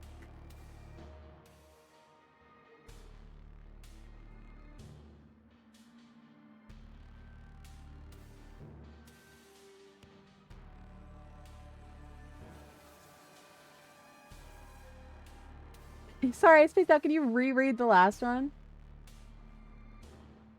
I can redo this one. Last messages. I love you, Mom. I can hear footsteps on the stairs. I think he's outside my room. I hear sirens, but they're far away. I'm hiding in the closet. I hope he doesn't hear me. Hang on, I heard something downstairs.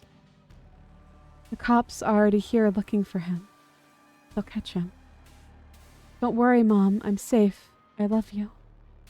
The cops said he's some escaped serial killer and he's been breaking into homes across the area. Yes, Mom. It's on the news. I'll keep my doors locked. Messages are displayed in chronological order, with the most recent at the top. If you don't realize how creepy that is, when you read it in the order it was sent, it's yes, Mom, it was on the news. He's an escaped serial killer. I'm safe. I love you. The cops are here. They'll catch him. I heard something downstairs. I'm hiding in the closet. I hear sirens. I can hear footsteps. I love you.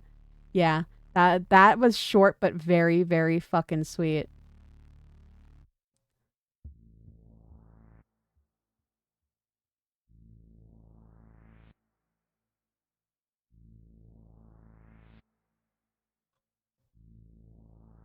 Here's one that I don't know if I'm going to be able to do. It's two people talking to each other.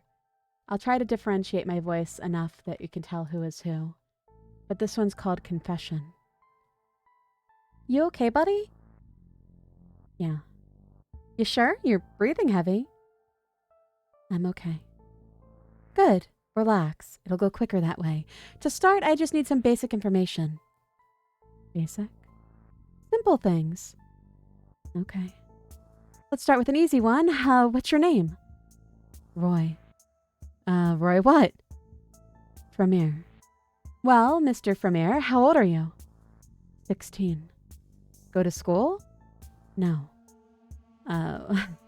Why not? Dunno, just don't.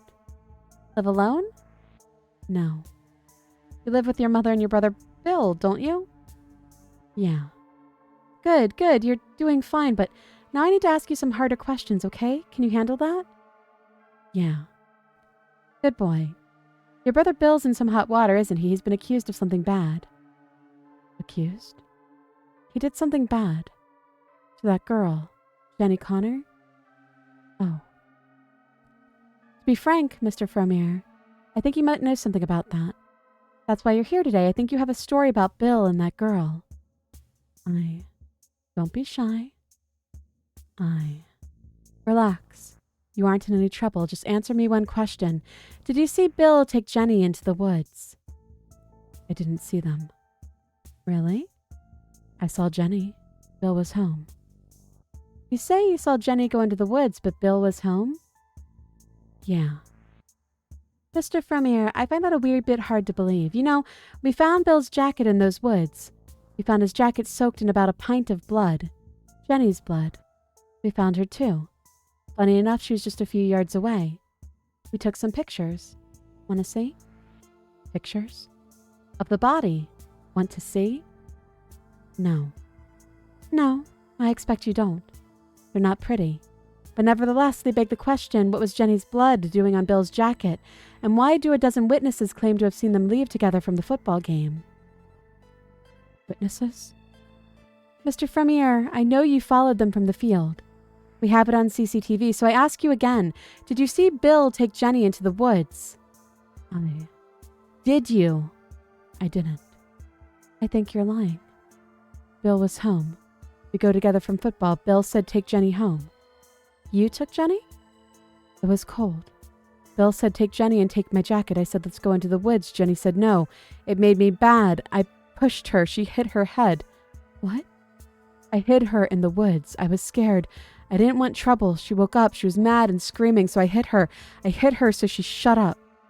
And the jacket? Jacket? Bill's jacket. I hid it. Where? Under my bed. Christ, no, not under your bed.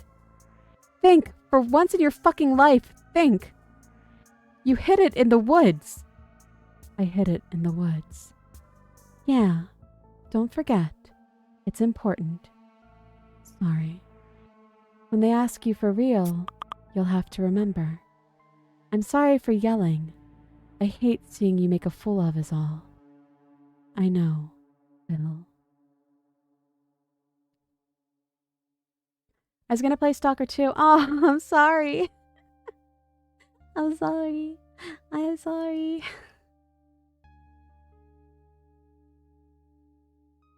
Yeah, it's a little fucked up, huh?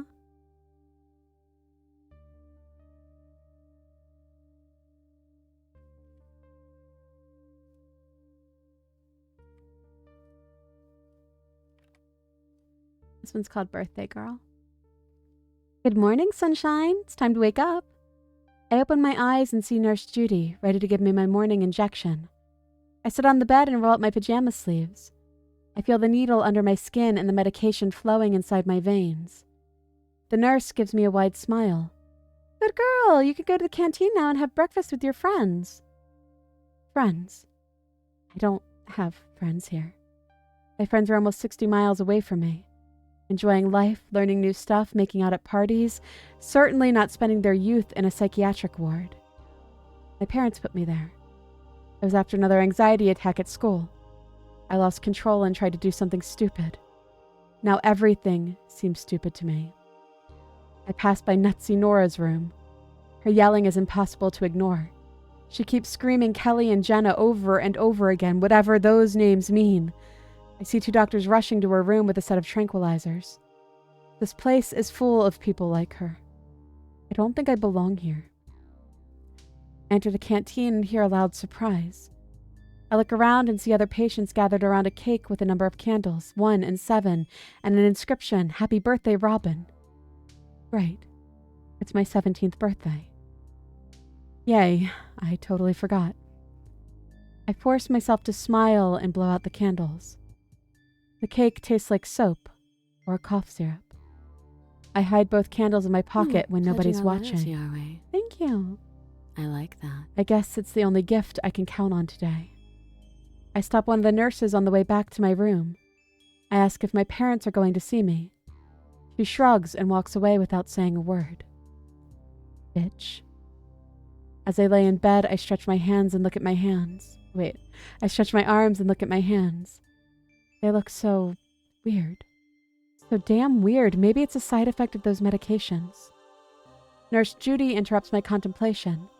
She storms in with an afternoon dosage of pills. How are you feeling, my dear? Did you like the birthday surprise? She asks with an annoyingly sweet smile. Yeah, I forgot today's the day. She takes my hand and says, Oh, don't worry, darling. It happens to everybody. As she holds my hand, I ask her why my skin looks strange. Nurse Judy gives me a sympathetic smile. I think it's normal at your age, don't you think so, sweetie? Is she trying to make a fool out of me? I've had enough. But I'm only 17, I say, imploringly. I don't know any other teenager with hands like these. Just look.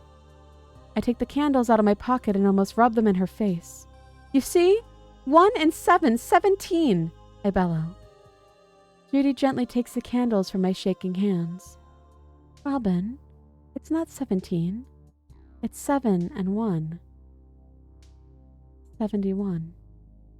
Poor girl. Her parents are dead. Probably. Her parents might not be dead, actually.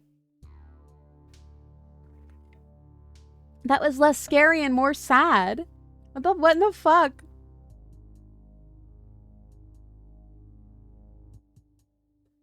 Oh my god, there's a choose your own adventure one here. Do you want to do that? What? Do you want to choose your own adventure? I have no idea where this is going. Let's choose our own adventure. I'm not going to do a poll for each one, but I'm going to see whichever one has the most, like, options. Only with a vote? Fine.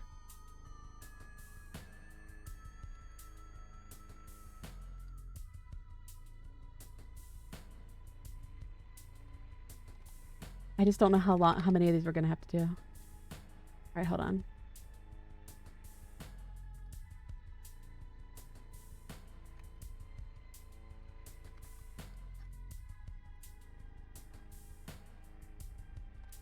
I'm only going to put these up for a minute at a time because I do not know how many choices we're going to have. All right. You're walking your dog, Rufus, and see an abandoned house. Do you explore, walk away, or let Rufus decide?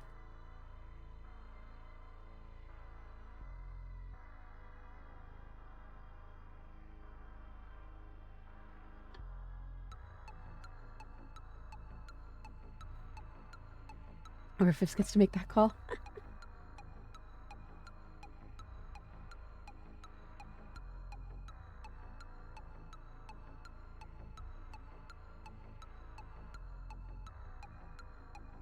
It looks like so far, let Rufus decide is winning.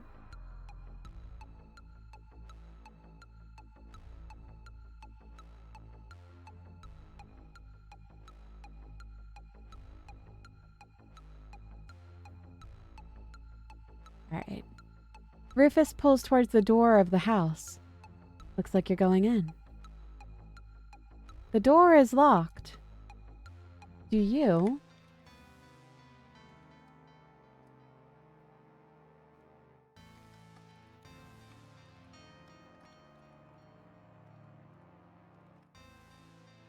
break a window or shoulder barge the door?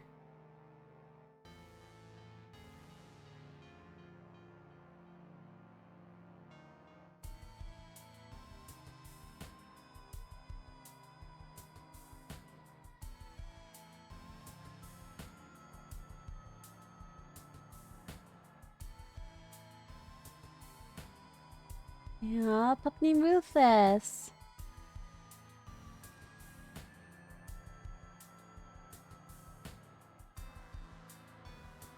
Ooh, we're close on this one.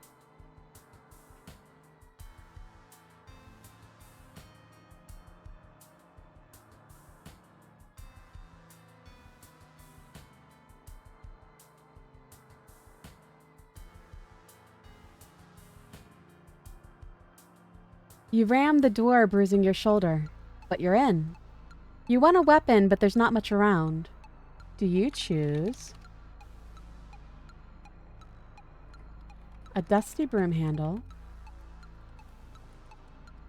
or a creepy doll.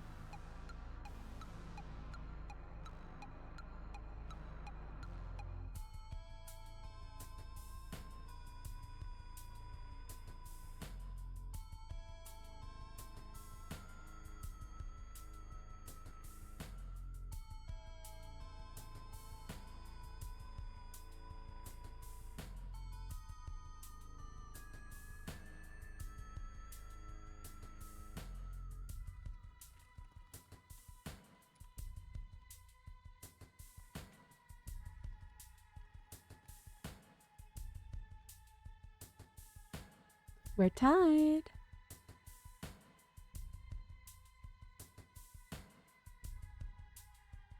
We need Jeopardy music while voting.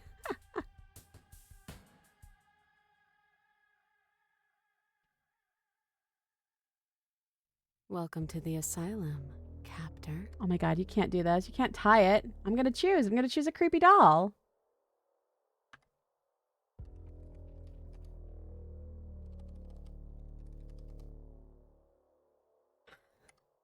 The doll starts to speak.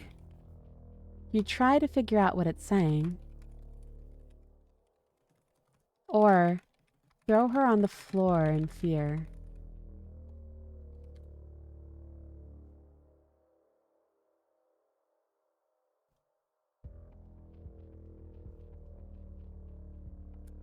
Yeet! That's so fair. Chat being decisive as always. Oh, hi, Tom. We're doing a little choose your own adventure. We were reading some no sleep stories and some scary short stories. The first one I read was long. It was like 40 minutes long, but it was really good.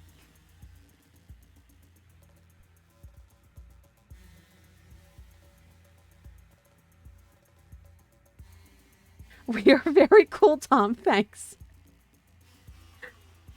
The doll is asking you to go into a different room. Do you... I have to wait. I can't start a poll until this one's done. Do you agree and go, or refuse and smash her on the floor?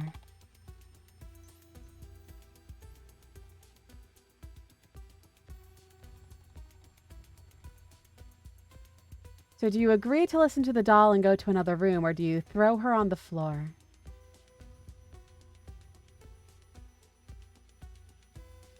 Y'all just out here fucking listening to talking dolls? What the hell is wrong with you?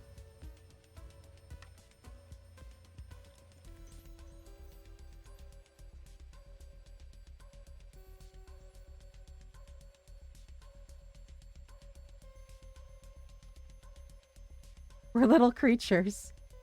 Oh, you like little creatures. You're also little creatures, to be fair.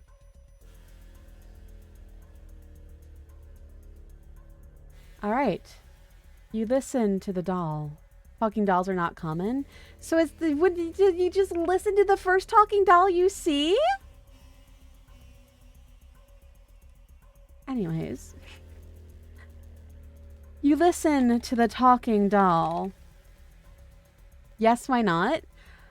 Have you played any horror game ever? Anyways, a young girl appears. Do you try to befriend her, or do you hit her with the broom handle?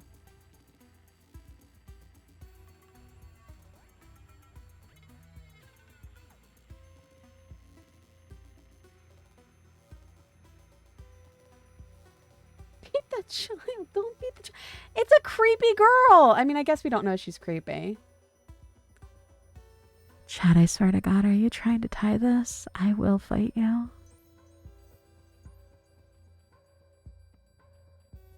Dolls are cool, but I draw the line at children. We're out here just trying to befriend random children we see.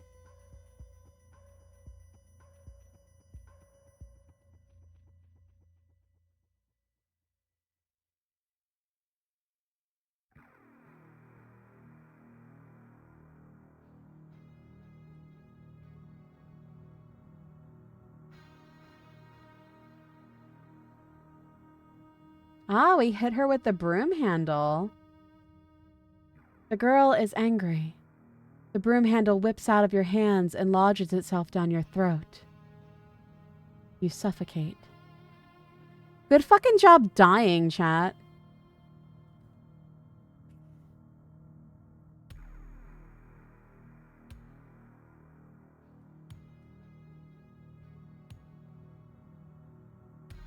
See, it was a good doll. Let me see what would have happened if I followed my instincts. Probably nothing good. I see an abandoned house. I would walk away. Despite Rufus pulling you towards the house, you return home. That night, he goes missing. Do you go looking for him at the house or hope he comes home? I go looking for him. The door is locked. We would shoulder barge. Ram the door. Would you want a weapon? I would take the broom.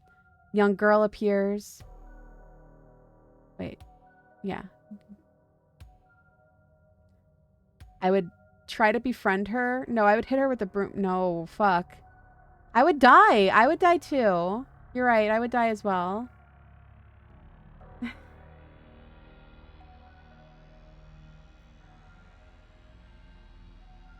I bet you all of these are dying. Befriend. That was interesting.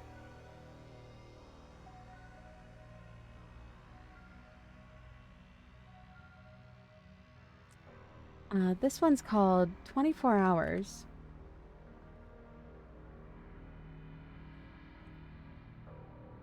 Yesterday, Todd made it his mission to sleep with as many women as possible. He managed a whopping 37 in just 24 hours, an insurmountable amount for an average day. But this was not an average day. Who was going to say no to some sex? He didn't know he'd be soon a father to 6 illegitimate children, or he wouldn't have done it. I said Todd, not Tom. Yesterday, Anne snapped and slit the throat of her toxic ex-husband. The neighbors walking by saw the whole thing through the window, but simply looked at each other, shrugged, and kept walking. Anne continued her day as usual, leaving the still warm body on the floor. She didn't know she would be arrested for murder, or she wouldn't have done it. Yesterday, Lacey took her husband and kids on a drive on the winding roads next to the ocean. Her hands shook as she gripped the wheel, while her kids sat oblivious in the back. She and her husband shared a meaningful look as she jerked the car to the right into the crashing ocean waves. She didn't know she would be shunned while lying 6 feet under, or she wouldn't have done it. Yesterday, the news was announced that an unsurvivable asteroid was headed straight to Earth. Yesterday, the world erupted into an unprecedented chaos as everyone decided to do with their last 24 hours. But today, utter and complete pandemonium occurred because the asteroid missed.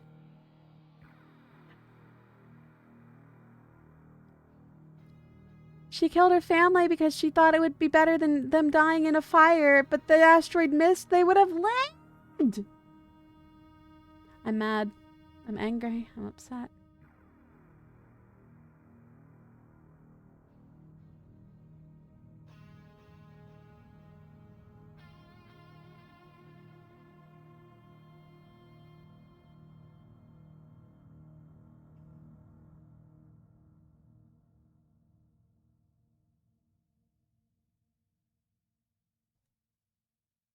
How would you react to the asteroid? If I was told that I was going to die in 24 hours?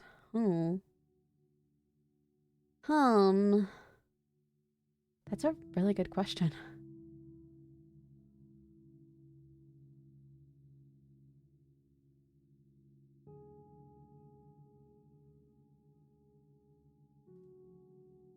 Be like Todd and just how... Honestly, maybe he had the right idea.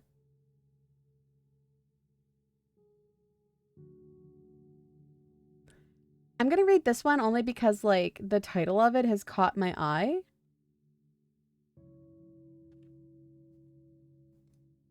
It's called Salami Olive Sausage.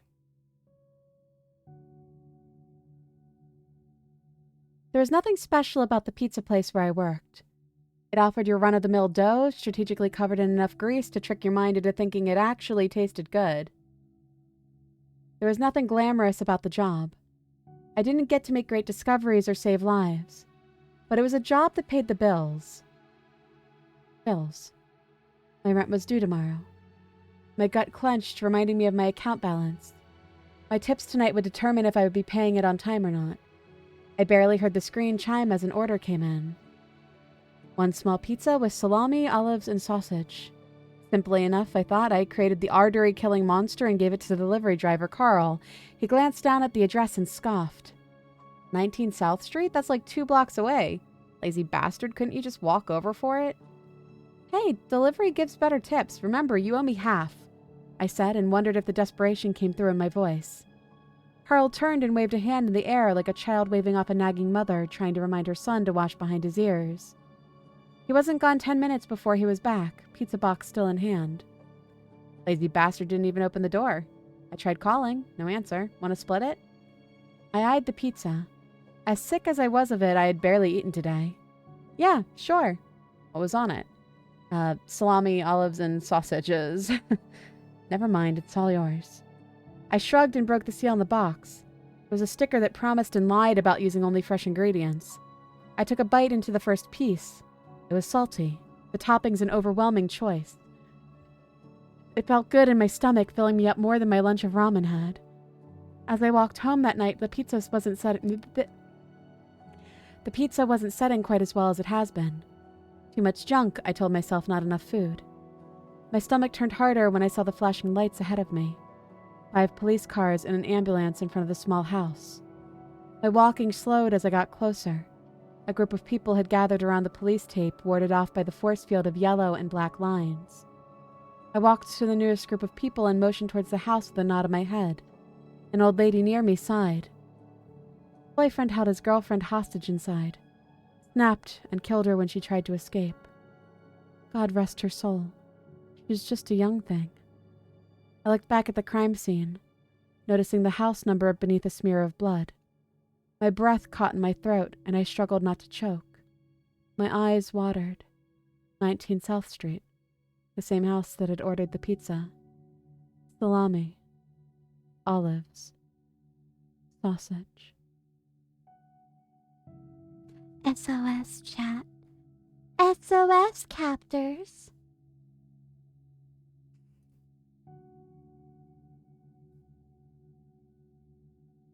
Salami, olives, salsa? Ew!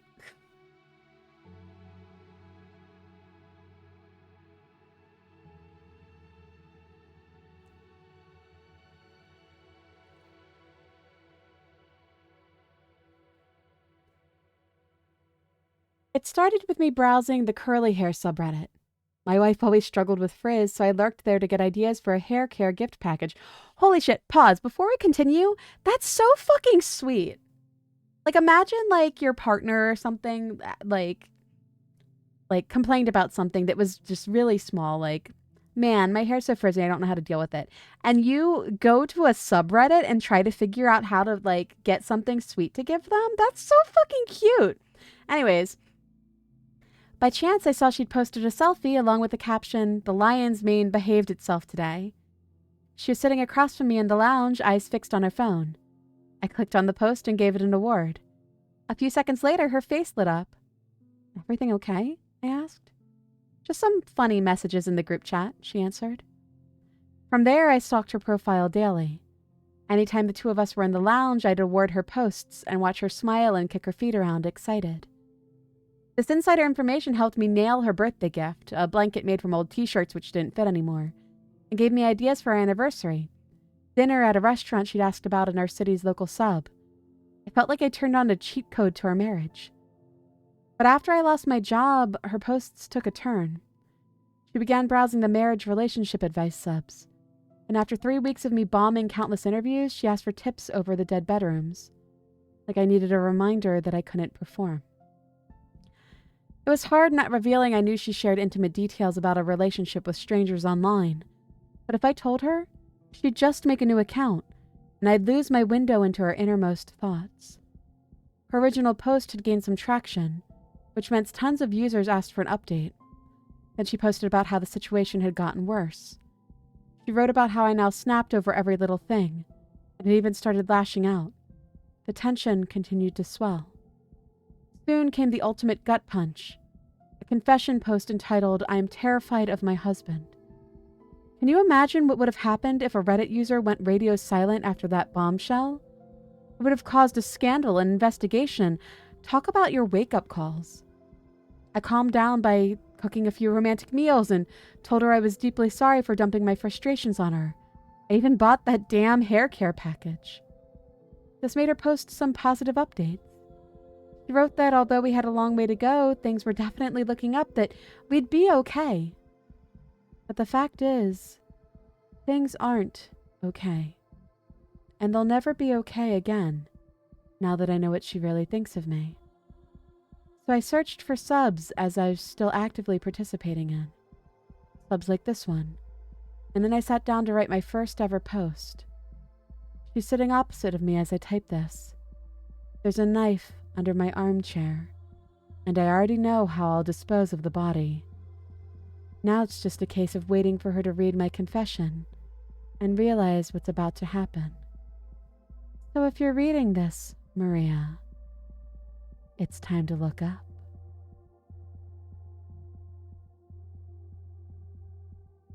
You did that actually. I can say my efforts were well appreciated. You made a little care package for something. That's so sweet.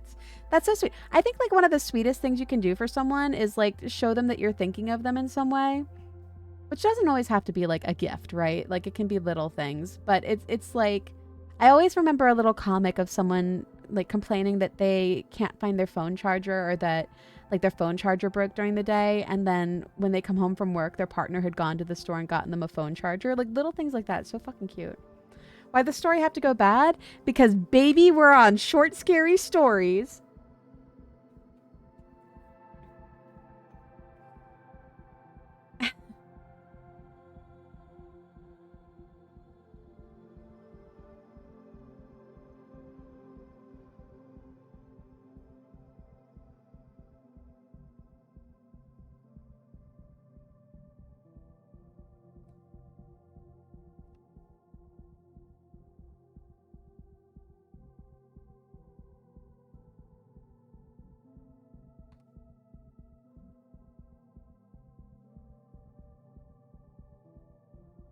He stopped calling me beautiful. It happened gradually enough. What a woman always notices. It's true. At first it was subtle. He started spending longer hours at the gallery, rushing through dinner, going straight to bed. We no longer spent hours talking about the world, our hopes and dreams. He stopped asking me to pose for his work. The passing of time was merciless on my skin, my figure. One day I was sitting on the floor poring over my old photographs he had taken of me. Every single shot was a masterpiece. Every set told a story.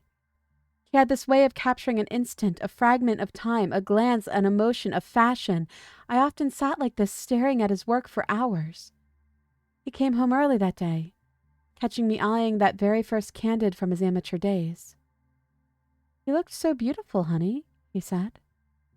Despite myself, I hoped he would leave then. I didn't want to be emotional, to break down in tears. I was stronger than that. He had no idea, though, how it felt to hear those treasured words spoken in past tense. He never saw the efforts I went through to keep my skin clear, to keep my body trim, the injections, the hours spent at the gym, the fad diets, the subsequent eating disorders. I would have done anything to be his muse again. Anything. But at 30, I could never compete with the trollops he photographed for work, 18-year-olds with naive eyes, slim waists, and a will to be seen, to be sought by the agents, by the world, by him. He stopped calling me beautiful shortly after the third girl went missing. The cops kept showing up at his gallery, interrupting photo shoots, preventing his international business trips. When 6 young models go missing after working with the same photographer, well, let's just say the media takes notice of that sort of thing. He never asked me out night, but I caught him digging around in my things, snooping my phone. They'll have a warrant for his arrest any day now, and he's scrambling to find proof of his innocence. He will never find it, because he isn't innocent. He's not innocent of neglecting me, of making me feel lesser than. He didn't sleep with them, but he cheated every single day. He captured their sweet, young faces in mesmerizing vulnerability. when he accepted critical acclaim for portraits of women that weren't me. They'll find Stacy's underwear buried between the throw cushions of the sofa at his gallery. Soon after, they'll find Rebecca's keys, Charlotte's watch, and other mementos hidden underneath a floorboard in the back office.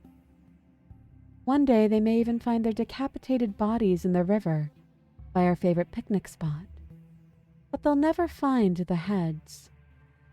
I have those tucked away for a photo project of my own. They let you receive postcards in prison, right? It was her!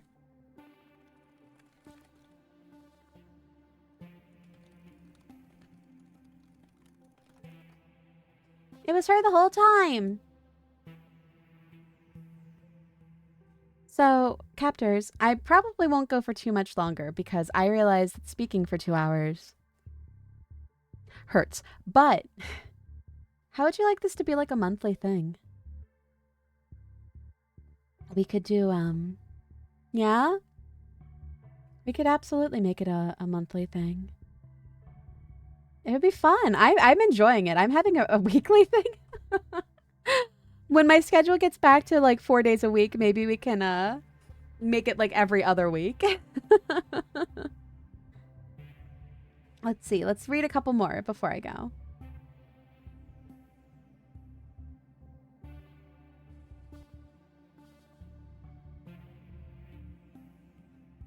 I want to find like some really good ones, you know?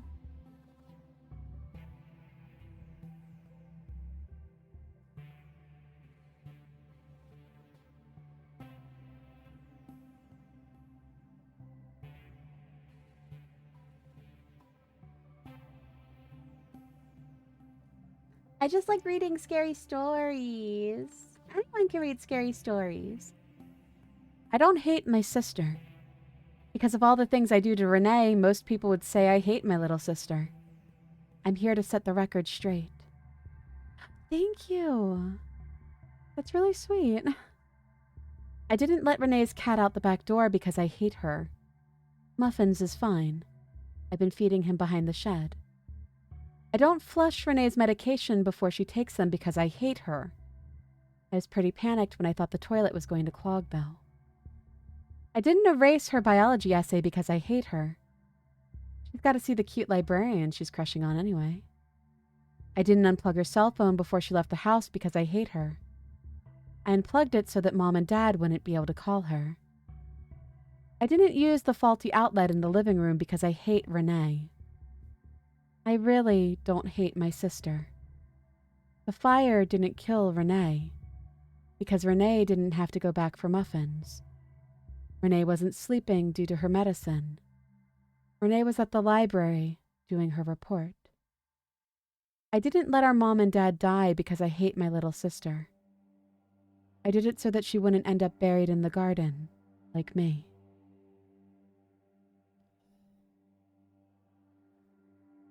Well, hot damn. Well, god fucking damn it.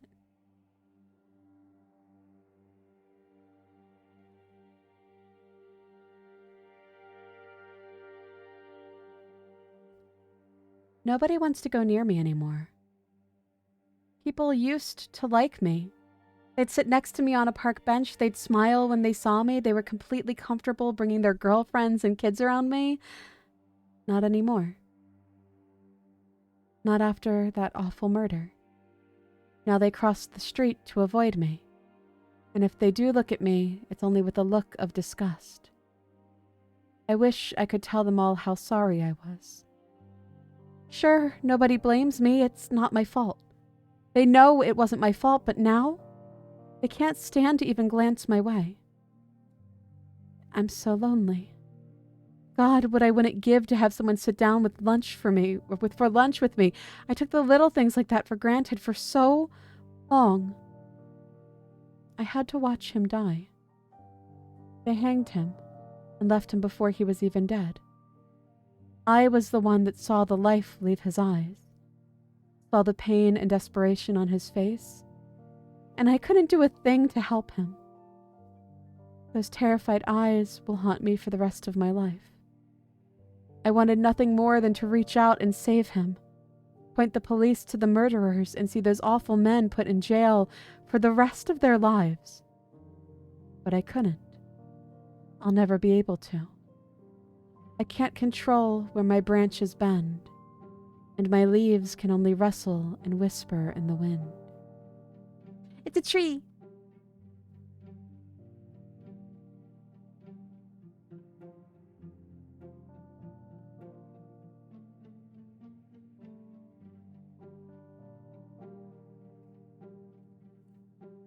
It's a tree. It's really interesting not having pre-screened these, and I'm like waiting for something to be like really bad and to me accidentally say a really bad thing, which is why I'm pulling only from like the top ones, because I figure if it's got a lot of comments, maybe there's nothing awful in it. Anyways, I digress. I'm sorry, everyone, but I'm so fed up with posting here. Every time I pour my heart into writing scary stories, I build up the courage to post them, and then I spend days pounding the refresh button in hopes of the comments and upvotes, yet every single time I wind up with 4 or 5 upvotes and 0 comments. All the while, I have to look at other stories get hundreds or thousands of upvotes. I've tried everything from writing across different settings to completely swapping genres to get that kind of attention. It just really crushes my self-esteem, and I can't deal with it anymore. I even tracked down someone who got 3,000 upvotes on their story a couple of weeks ago. It was that guy who wrote about jellyfish. He hasn't posted anything since. He had posted an old selfie on another subreddit and mentioned the city he lives on his professional website, so I decided to visit him and see if I could learn how such a well-received ideas got into his brain. He was neither helpful or understanding of how soul-crushing it is not to receive recognition. He just kept telling me to leave and absolutely refusing to hear me out. Long story short, things eventually escalated, and when it became clear he wasn't going to help me, I had to use more forceful methods of getting inside his head. I guess it was naive of me, but the next day I wrote a new story with a fresh sense of purpose. I thought for sure that you guys would love it and that I would learn from what I learned from would help me. I caught 3 upvotes. 3. Fucking 3. I can't deal with this anymore. If eating someone's brain won't help me, then nothing will. Edit. I've been thinking about what I posted last night and taking some time to cool off, and I want to apologize. I guess it was a little premature of me to give up.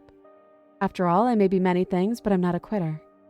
There's so many more talented, inspired contributors here, and just because the imagination of one author didn't meet my expectations, shouldn't stop me from picking the brains of others.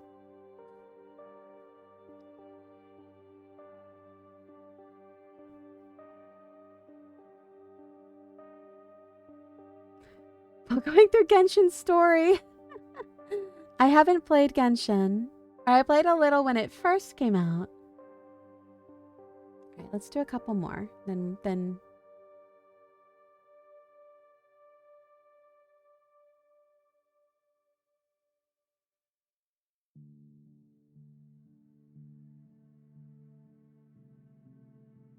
Like it or not, you're here now.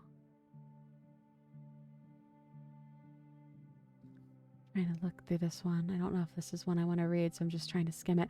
Thank you! That's so sweet. I really appreciate that.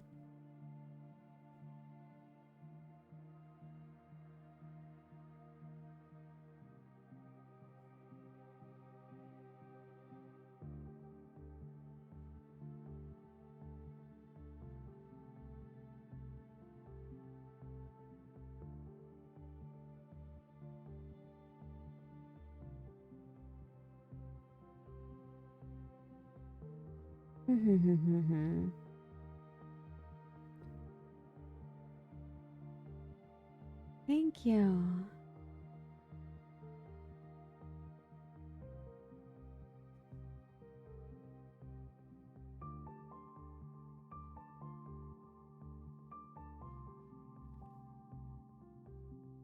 I did not kill a man when I was 8 years old. My stepfather hated everything my mother loved.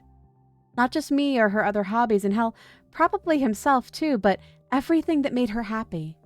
But Apollo, he hated more than anything. I was 5 when me and Mom got Apollo. A skinny, skittish puppy at the time. He was patient with me. Toddlers aren't always nice, but he worshipped Mom. The little I remember of the time was happiness. I was 7 when that man moved in. He didn't tolerate happiness in his house. He kicked Apollo for being too loud and soon kicked me as well. After almost losing a finger, he learned not to hit us when Apollo was there. If he had known that, I had noticed that he feared the dog. He would have beat me for noticing. Oh, if he had known that I had noticed. He hated weakness, and it was always someone else's fault if he didn't like how he was feeling. After a while, he started ordering me to herd Apollo into another room and close the door when he waited to beat my mother. Apollo would bark, howl, and claw at the door when it happened. The neighbors called animal protection 3 times but never called the police. Some dogs can't open doors, or some dogs can open doors. Apollo wasn't one of them. I did not kill a man when I was 8 years old. All I did was open a door. I'm going to sign off. I have to read bedtime stories for my kids. Oh, that's really sweet. Have a good bedtime story. Have a good bedtime story time. Oh, read Chicka Chicka Boom Boom. Read fucking Chicka Chicka Boom Boom. I fucking love... Well, I guess it depends on how old the kids are, right? Because if the kids are like 9, perhaps not Chicka Chicka Boom Boom. But Chicka Chicka Boom Boom is maybe the best child story. Here, I'll read you all Chicka Chicka Boom Boom if I can find it online.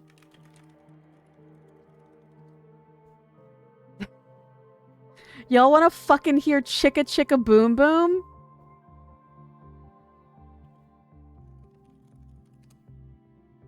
My favorite child story in the whole world?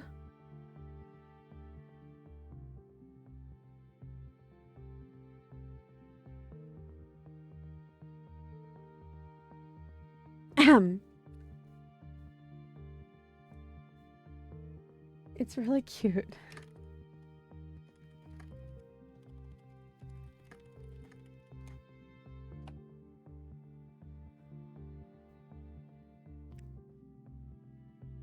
I want to read it. Hold on, I have to find it online. This is going to be really hard. Never mind, I found it. A told B and B told C, I'll meet you at the top of the coconut tree. I'm gonna bring them in for story time? Yeah! Chicka Chicka Boom Boom's great! Chicka Chicka Boom Boom is my favorite child story in the history of children's stories. Like, I'm dead serious. If you ever have to buy like an expectant family something, buy them Chicka Chicka Boom Boom. It's up there with Very Hungry Caterpillar. I don't remember it. Okay. A told B and B told C, I'll meet you at the top of the coconut tree. We, said D to EFG, I'll beat you to the top of the coconut tree. Chicka Chicka Boom Boom, will there be enough room? Here comes H up the coconut tree. And I and J and Tagalong K, all on their way up the coconut tree. Chicka Chicka Boom Boom, will there be enough room? Look who's coming, LMNOP, and QRS, and TUV, still more W and XYZ. The whole alphabet up the... Oh no! Chicka Chicka Boom Boom!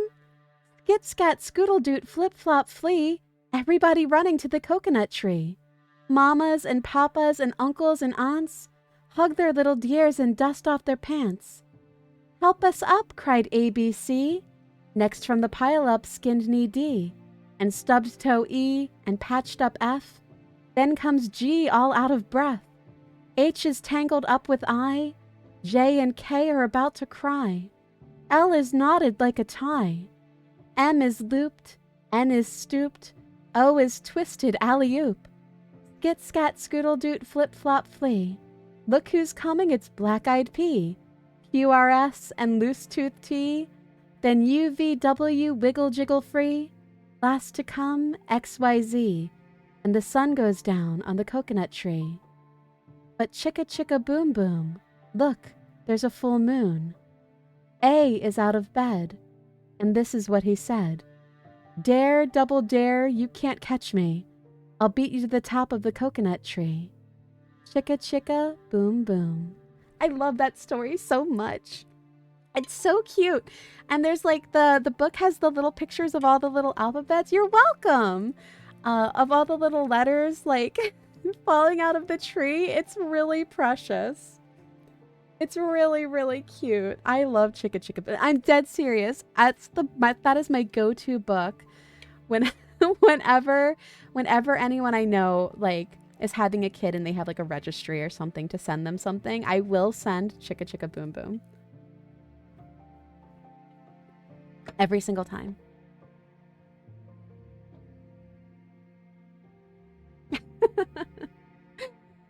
All right, one more story before I go.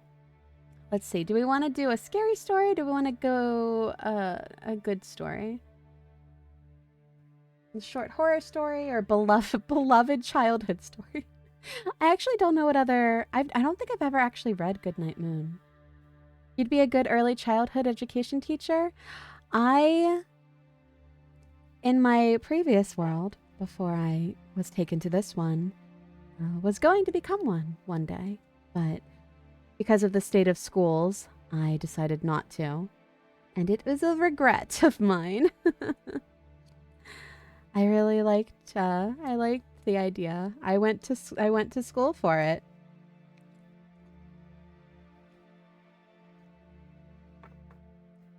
I wanted to do elementary education though, with the focus on either music or special education. I think it would be really nice. There's still days where I wonder if I'd be able to do it, but I'm 40 almost, so I feel like, I mean, not that there aren't older teachers, but, you know, there's also being caged up, but that's beside the point. I do sometimes wonder, like, if libraries allow... I wonder, I would love to, like, volunteer at a library and, like, read books to children. My mom raised special needs kids. It's so important. It's so important to have someone that can give the love, care, and attention that the children don't often always receive. Like, they may receive it from their family, but they might not receive it from peers. They might not receive it from other people. So, like, having another source of someone that's there to support them is super important. Usually you can just go to libraries and ask. Working with kiddos is fun. I got one who came out of his shell so much, and every time he makes a new milestone, I'm so proud. That's really cute. That's so sweet. Yeah, fostering is super, super, super cool. Very much needed, and like good foster parents are just amazing. Hello. Yeah. I know someone that used to foster children too. At one point they had 6. 6 foster children. But they were like amazing with them. Like they were great. They had a really bad experience where one of their foster children like stood over their bed with a knife. Stood over the bed with a knife. And you know, I'm pretty sure that the child ended up going back under the care of like the main facility for a while, but eventually they fostered him again. Like they brought him back into their house and they raised him like as if he hadn't pulled a knife on them. It was fucking wild. It turned out really well. Like, turned out well. I would have been scared personally. Like, it definitely would have spooked me. But I'm also a very paranoid person, so... I got the cool job of being the gaming and computer lab supervisor, so I'm the game time overseer. That's super cool. I might have to, like, look and see if I can check with, like, some libraries and see if they ever are asking for people to do readings, because that would be really fun. Yeah, they're really good people. Like, they're great people. Libraries tend to love volunteers. Maybe I can find, like... I don't know, maybe I can find a local library chain to me and be like, hey, can I come read stories to children? I don't know how weird that sounds. Does that sound really weird? Is that an okay thing to like I mean, I wonder if they do any sort of background check. I would hope they would. I hope they wouldn't just be like, oh, you want to read books to kids? Sure, come on in. I'll have to look into it. I'll have to look into that because I think that would be so, so cool.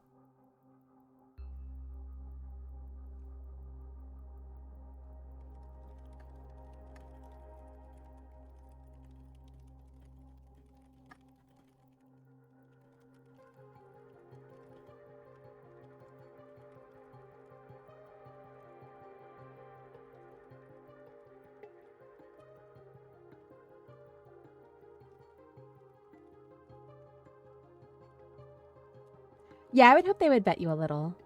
Is the plushie on the left real? Yes. Yes, it is.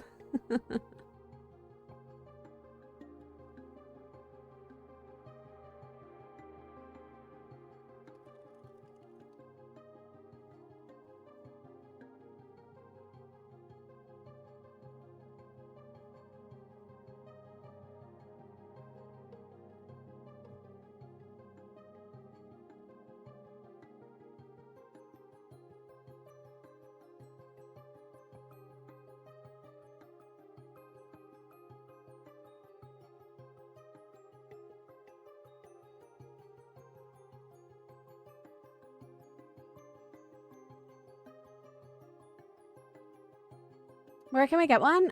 They're called randomals. Randomals? I'll link it. Give me a second.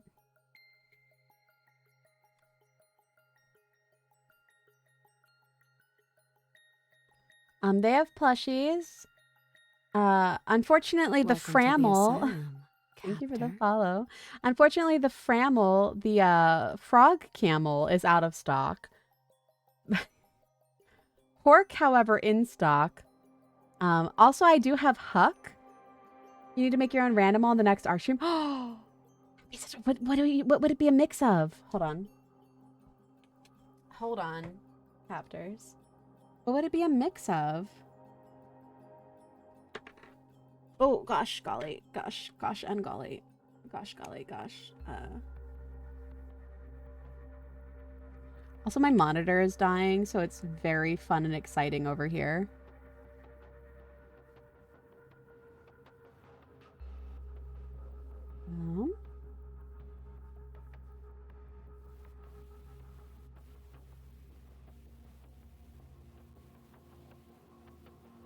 Hold on. I'm doing for reason. I'm say hold on for reason.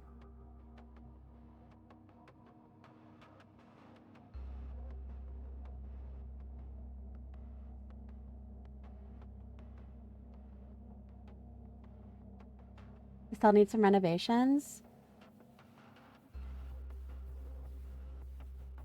Accurate.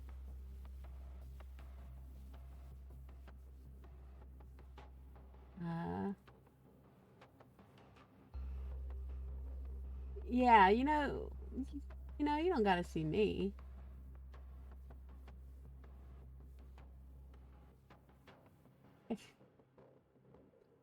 All right. What animal do you want to see? I don't know how to draw animals, by the way. I think that's a very important thing to tell you right now, right from the rip. I think it's very important that you know that I don't know how to draw animals. What animal do you want? It's a mashup of two animals. So we'll just start naming animals. Once I see someone post the same animal a couple times, I'll choose that animal. Bird spider? A bird spider? Octopus? All right, let's write these down. Bird, spider, octopus, horse, penguin dog, or a pog, as it were. Octopus and cat. Bird spider. Bird spider, huh? All right, hold on. Oh gosh, do we think it would have a bird body or a spider body? I feel like, okay, so hear me out. Right? We got this going on, right?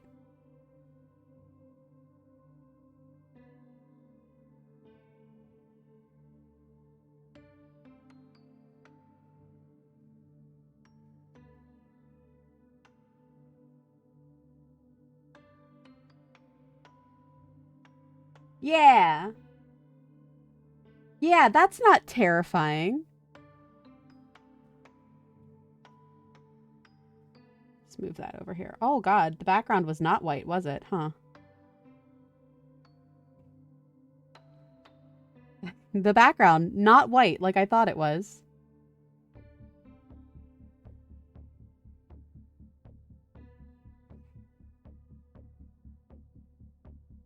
A penguin dog.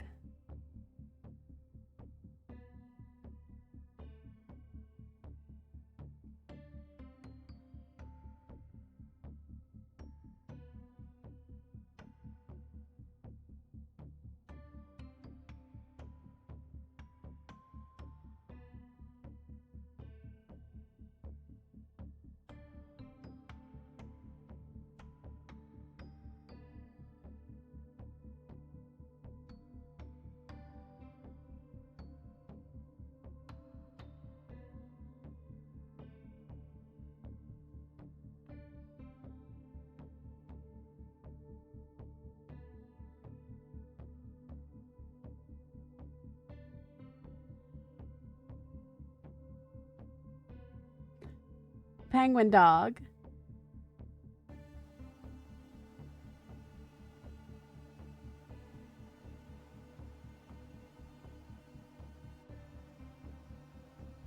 You go down there.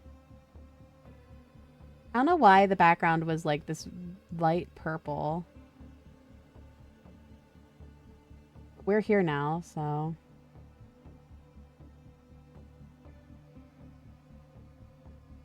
They already have an octopus cat. I feel like I would be infringing on like intellectual property if I octopus catted as well.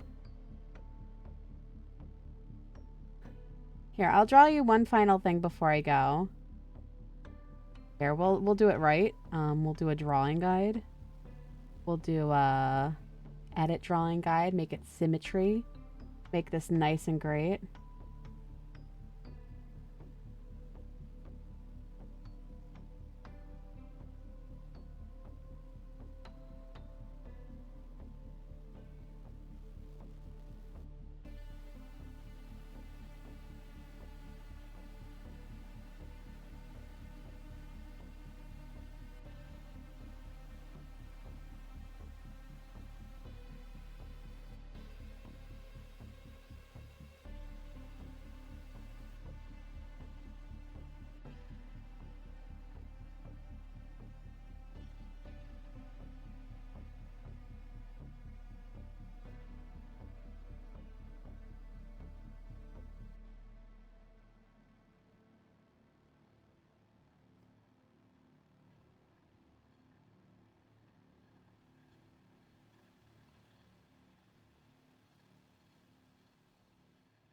Mm.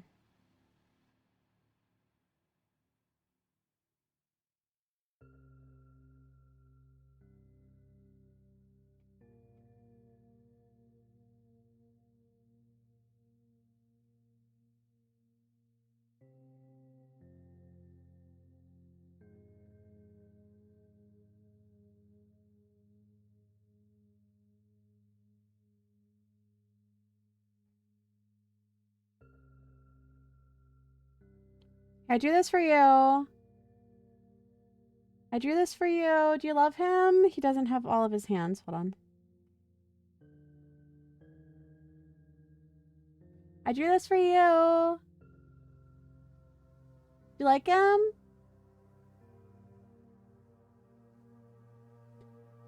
Do you like him? Do you like him? Do you like him? Do you love him?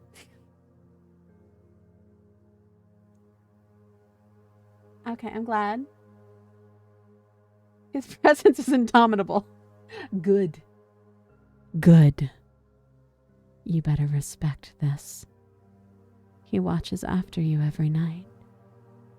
You don't know he's there, but in the depths of the darkness he stares, never to be seen.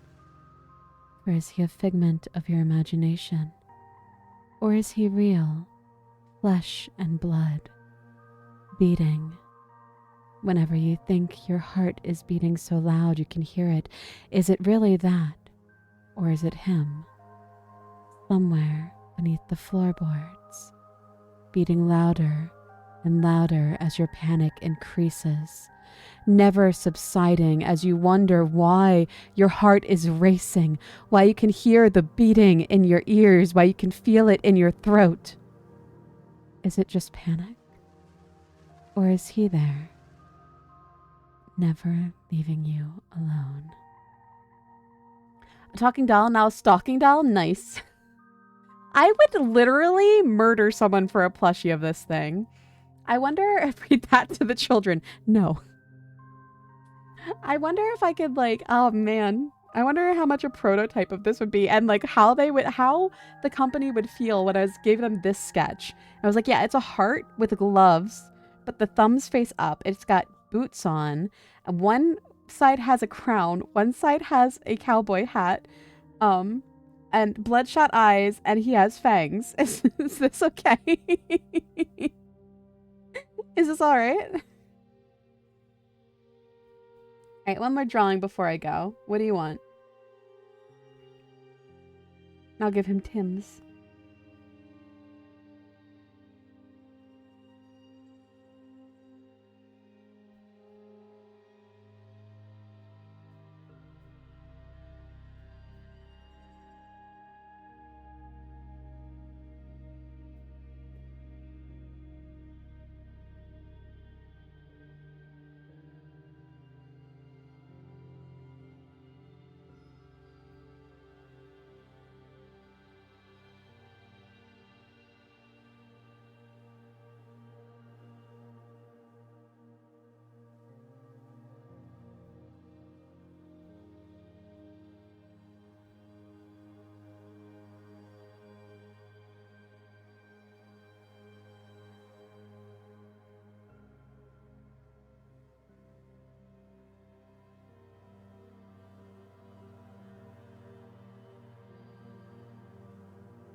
Can I get a goldfish bat? Yeah, hold on. I don't know what the fuck I'm drawing.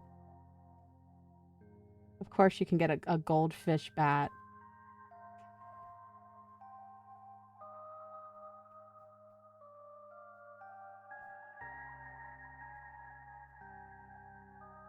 Are we talking like...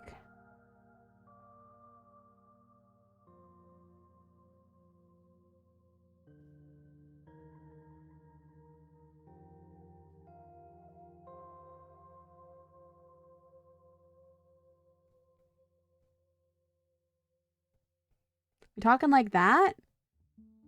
Is this what we're talking about? Like a goldfish bat? Oh, a goldfish!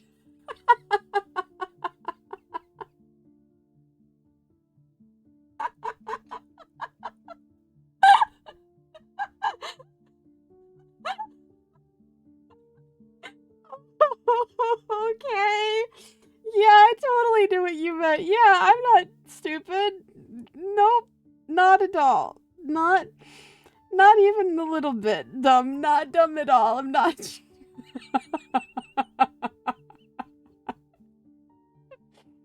Oh gosh. Oh golly. Okay. Yeah, no, you can have a goldfish bat, buddy. That's fine.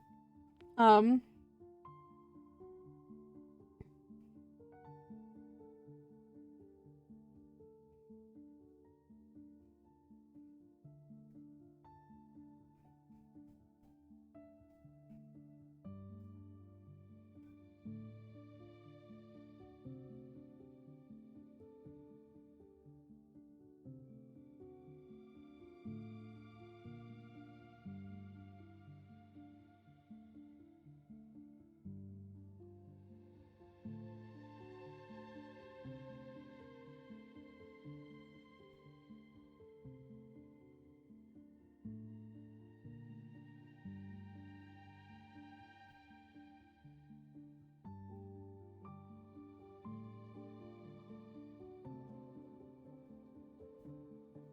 yeah, you can have a goldfish bat.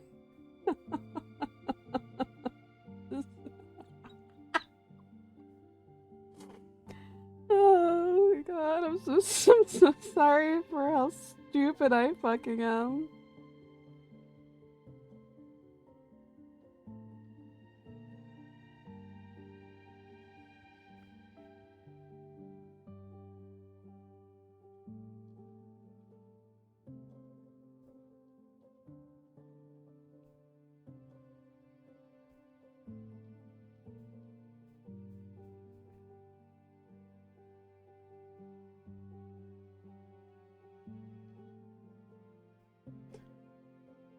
Oh God.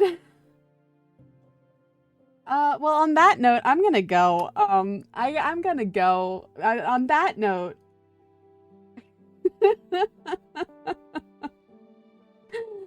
Oh God. Yeah. Let's just let's find who we want to rate out to. Fucking stupid idiot.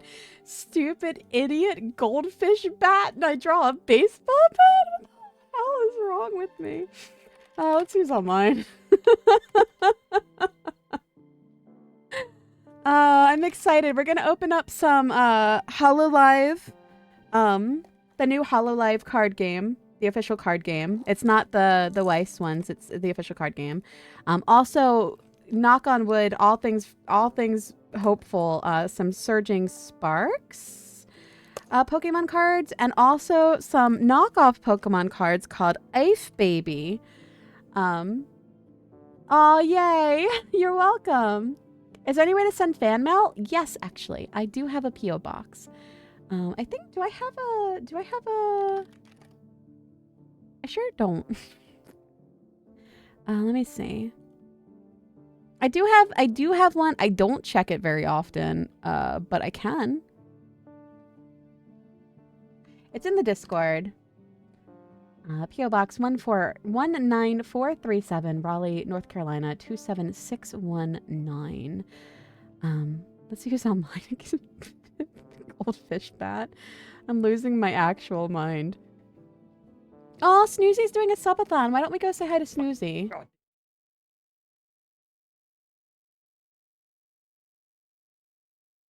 Thank you for being here.